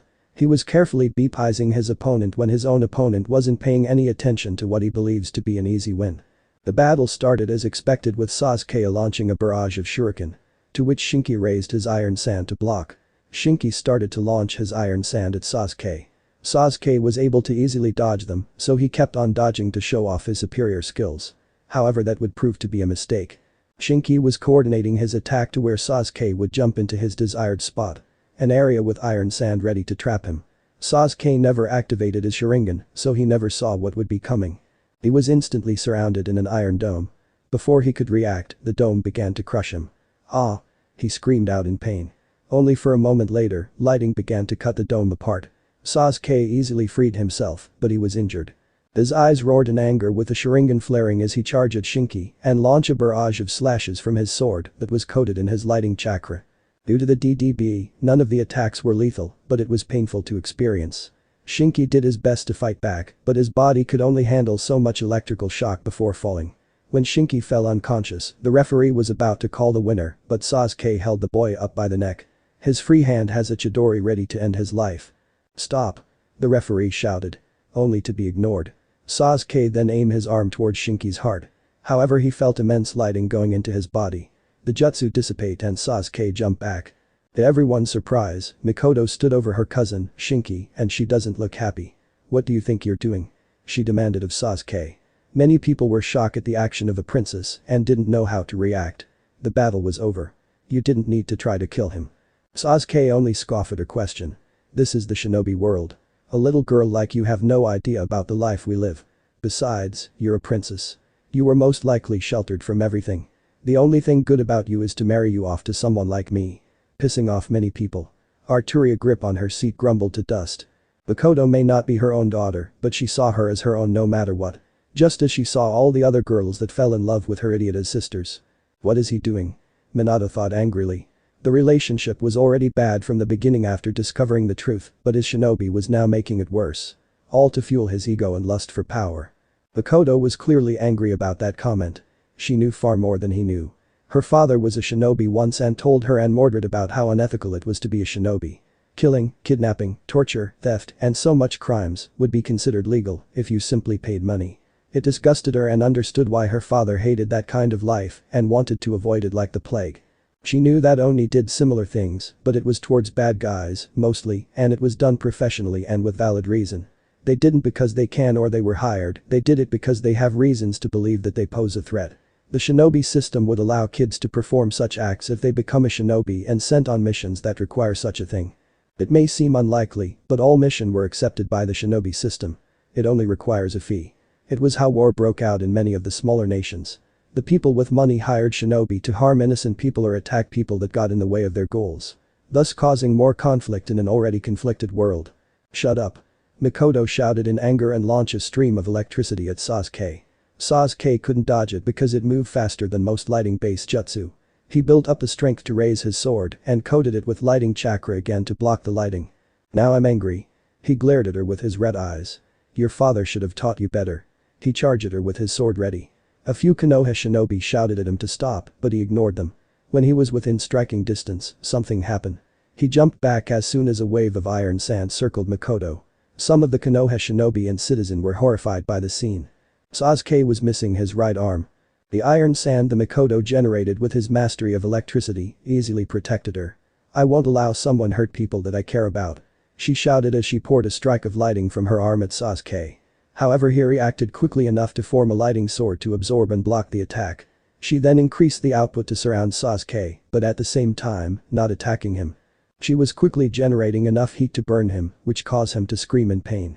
She eventually stopped when Sasuke was covered in third-degree burns and he fell. To which many Konoha shinobi jumped down to check on him. "Nice job, little sis," Mordred commented as she walked down towards her sister. She was proud that she fought to protect people. It was the reason why Mikoto took an active role in Anti-Skill, a volunteer group security of Academy City. Academy City is one of the advanced city of Albion, but it also served as an education city. The city held the best schools for all career path and only the best, wealthy, and sometimes the lucky could get into. The anti-skill help keep crimes down, and when students or individuals with magic or dukai go out of control, they would deal with them as well. Mikoto smiled at her sister and gave her a hug. It seems that things were going to go out of hand. Enough. Gaara announced. I believe that an hour intermission is called for. With that, people began to back down and head to their respective group to discuss their actions. After Sasuke's behavior, the Hokage had no choice but to withdraw from the exam completely. He couldn't risk raising the already tense relationship they had with everyone. If he allowed his shinobi to continue the exams, then they would only show their anger of Konoha has for everyone that wasn't them, and considering how much people are at the exams, it won't end well for their future. After the hour break, the finals continued. It ended with the final match being between shinobis from Kumo. It was sort of expected due to their village being known to focus on the quality of a shinobi because they lack clans with Kekkei Genkai. Queen Pendragon. The Raikage called out after being congratulated by the other Kages for their victory. I wish to make a request from you. Speak and I shall consider it. She responded. I wish for your daughters to duel one another. A requested. Slightly shocking her to make such a request, of course she didn't show it. After witnessing Mikoto's attack on Sasuke and Mordred killing of Konoha shinobi, both princesses shown immense combat prowess. It was a request that many would want her to agree to. No one was sure on the Albian's capabilities, but if the two princesses were to duel one another, it would give them an idea of their next generation's potential. I say let the two girls battle. Medusa commented. They constantly spar at home, and there won't be any danger if the two fight against one another. I can put an end to it if need be. She pointed out. Arturia was as capable at ending a fight between the girls as well. She wasn't going to deny the request as she agreed with Medusa's point. Arturia also saw that the shinobi world wouldn't take what they see as a young nation seriously. The lack of respect, honor, and their constant attempt to persuade them to aid them was clear about how they view them. It insulted her pride as a knight to not be taken seriously. I shall allow it. Mikoto. Mordred. Arturia summoned her daughters. She then waited for the two to arrive. Mother. Mordred greeted with her hands behind her head. Aunt Arturia. Mikoto greeted with a slight bow. How do you two feel about a duel with one another? She asked them. The two took a moment to think about it. That on it sounds interesting. Mordred and Mikoto replied respectively. Both girls went to the stadium as Gaara made the announcement about a duel between the princesses. Everyone was excited to see those two. The two already displayed their power already and they wanted to see more. The two head towards the middle of the arena to face each other. Mordred then summoned her blade, Clarent, a magical sword that her father gave to her on her birthday. She leaned it on her right shoulder. I hope you're ready, lil sis. I won last time. She said haughty. Mikoto returned with her own smirk of confidence. Don't be too sure, big sis. I'm sure that I'll win this time. Arturia was between the two. Remember the rules of chivalry, girls. I wish you the best of luck. She parted them with a reminder about the code of chivalry. With that she left. It was very quiet as the two stare each other. The crowd was growing more excited as each second passed. Immediately Mikoto sent a lightning strike at her sister who blocked it with Clarent. An obvious tactic. Mordred shouted at her. She channeled her prana to Clarent. She quickly disengaged with a bolt of lighting, then re-engaged before it hit her. Full counter. She shouted as the attack bounced and hit Mikoto. A magic spell that she learned from the captain of the 7 deadly sins, Meliodas. Mikoto ignored it because she is an electromaster, a master of electricity. Electric base attack will have very little effect on her. If you're using that spell, then she muttered as iron sand started to gather around her hand and form a whip. She then sent the iron sand whip at her sister. Mordred was surprised at the attack. She knew that her sister has the potential to be one of the best electromaster mage, but she still had trouble with controlling magnetic fields to create weapons. Shields and large waves slash, yes, but weapons or any small objects, no. She quickly formed up a silver gauntlet with red trim to catch it. Mikoto started to look frustrated. That's new. Neat trick, but you'll need more to beat me. She began to reel her in, but the iron sand quickly dissolved and she almost tripped. You cheeky brat. She then charged at her. Mikoto started to grin. To everyone's surprise, she started to sprout large white wings and float. Then higher till she was out of range. She was flying. How is that possible? Lunoki stuttered out. He only saw people flew when in airships or had wing attachment, such as the Dukai wings of anyone at or above a Du King. Mikoto's wing was something he never saw. It was too different to the ones he saw. She managed to pull it off. Arturia commented. She knew that Rin was always tough on her lessons on magic. She tried to teach Mikoto the Tasaka's brand of magic, jewelcraft, but she had little desire for it. Once it was discovered about Mikoto's affinity to electricity, she taught her all she can. Arturia was the same with Mordred's lesson in swordsmanship and as a knight. Your Majesty. Lunoki called out to her. Why is her wings different? I only know that flying magic will produce wings, but those are unlike all that I have seen. He questioned, not fully understanding magic and Dukai. The power over electricity is powerful, yet difficult. If one knows about lighting magic and science, then many doors are open to them. Mikoto was taught by her mother and a few others to harness both her ability of lighting electricity and science. Those wings are a visual aspect of her flying ability. You're wrong about it being magic wings that most common aerial magic uses. Through her electrical power, she induced electrolysis on water vapor in the air. She surrounded herself with large amount of atomized water vapor, which allows her to fly. Arturia explained. Only confusing them as science was something that Shinobi didn't bother to learn. She was the same once, but after doing most of the duties of her husband, who was hiding from his responsibility, she learned quite a lot about how their kingdom was advancing. If someone has a great deal of control on the element of lighting, they should be able to do the same things. Getting the Raikage's attention greatly. He was one of the best lighting users in the elemental nation, so if he went on to study science, he would be able to fly and most likely learn about more abilities to create through lightning. However, science was a dying art in the shinobi world, as there isn't much need for it except biology, herbalism, and a few others. Mikoto formed an iron sand sword and had it start to vibrate at a high frequency, making it similar to a chainsaw. She then flew down to strike her sister. Mordred responded with covering her entire body with her knight's armor, as her instinct told her about the dangers that was coming. Then the two went into a melee. Enough. Mordred sent out a blast of magic forcing Mikoto away and broke her concentration, and she fell to the ground. Mordred's armor was all battered, with a few pieces missing. She knew that her sister was more agile, it was the reason for the armor. Mikoto only had a few bruises from the battle as she avoided most of her attacks. Mordred sent more prana to her armor to repair itself. It's time to end this. She stood and raised Clarent over her head as she dismissed her helmet. Red prana started to pour out of the sword split hilt. Everyone could feel the sheer power, and it easily matched the Bijusa's power. That fact alone frightened the Kages due to their massive power. Mikoto smirked as well. Her body started to produce a lot of electricity. She then reached for her pocket for something. It was a coin. More specifically, an arcade coin. This is getting out of hand. Minato shouted as the two's power was causing a powerful tornado and started to blow people back. Many civilians were afraid at the sheer power of two little girls. Are you kidding? This is the best part, Medusa said with a laugh. Now this was a proper match.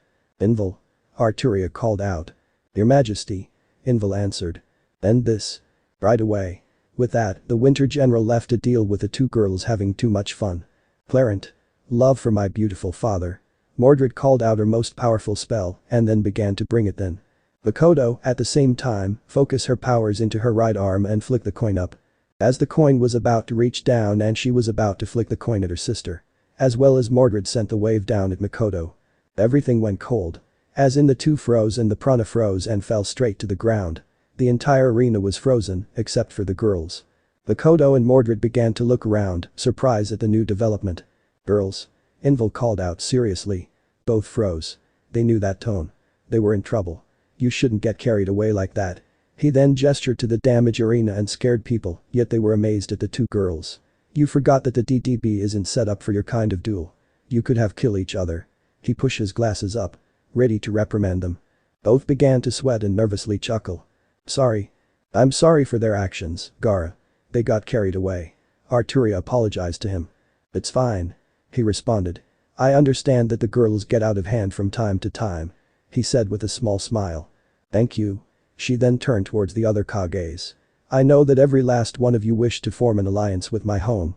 However, with the exams now over, I'm needed back in Camelot. There is still much to discuss. May pointed out. Her few talks with Arturia was about helping people. Kiri was one of the villages out of the war and could use the support to help rebuild her nation. The change to force upon her village got Arturia's interest. That is why I'll be offering you and the rest to come to Camelot during the Dragon Festival. Dragon Festival? Minato questioned. He still felt that he won't get the alliance, but if he spoke with others, he may get some help.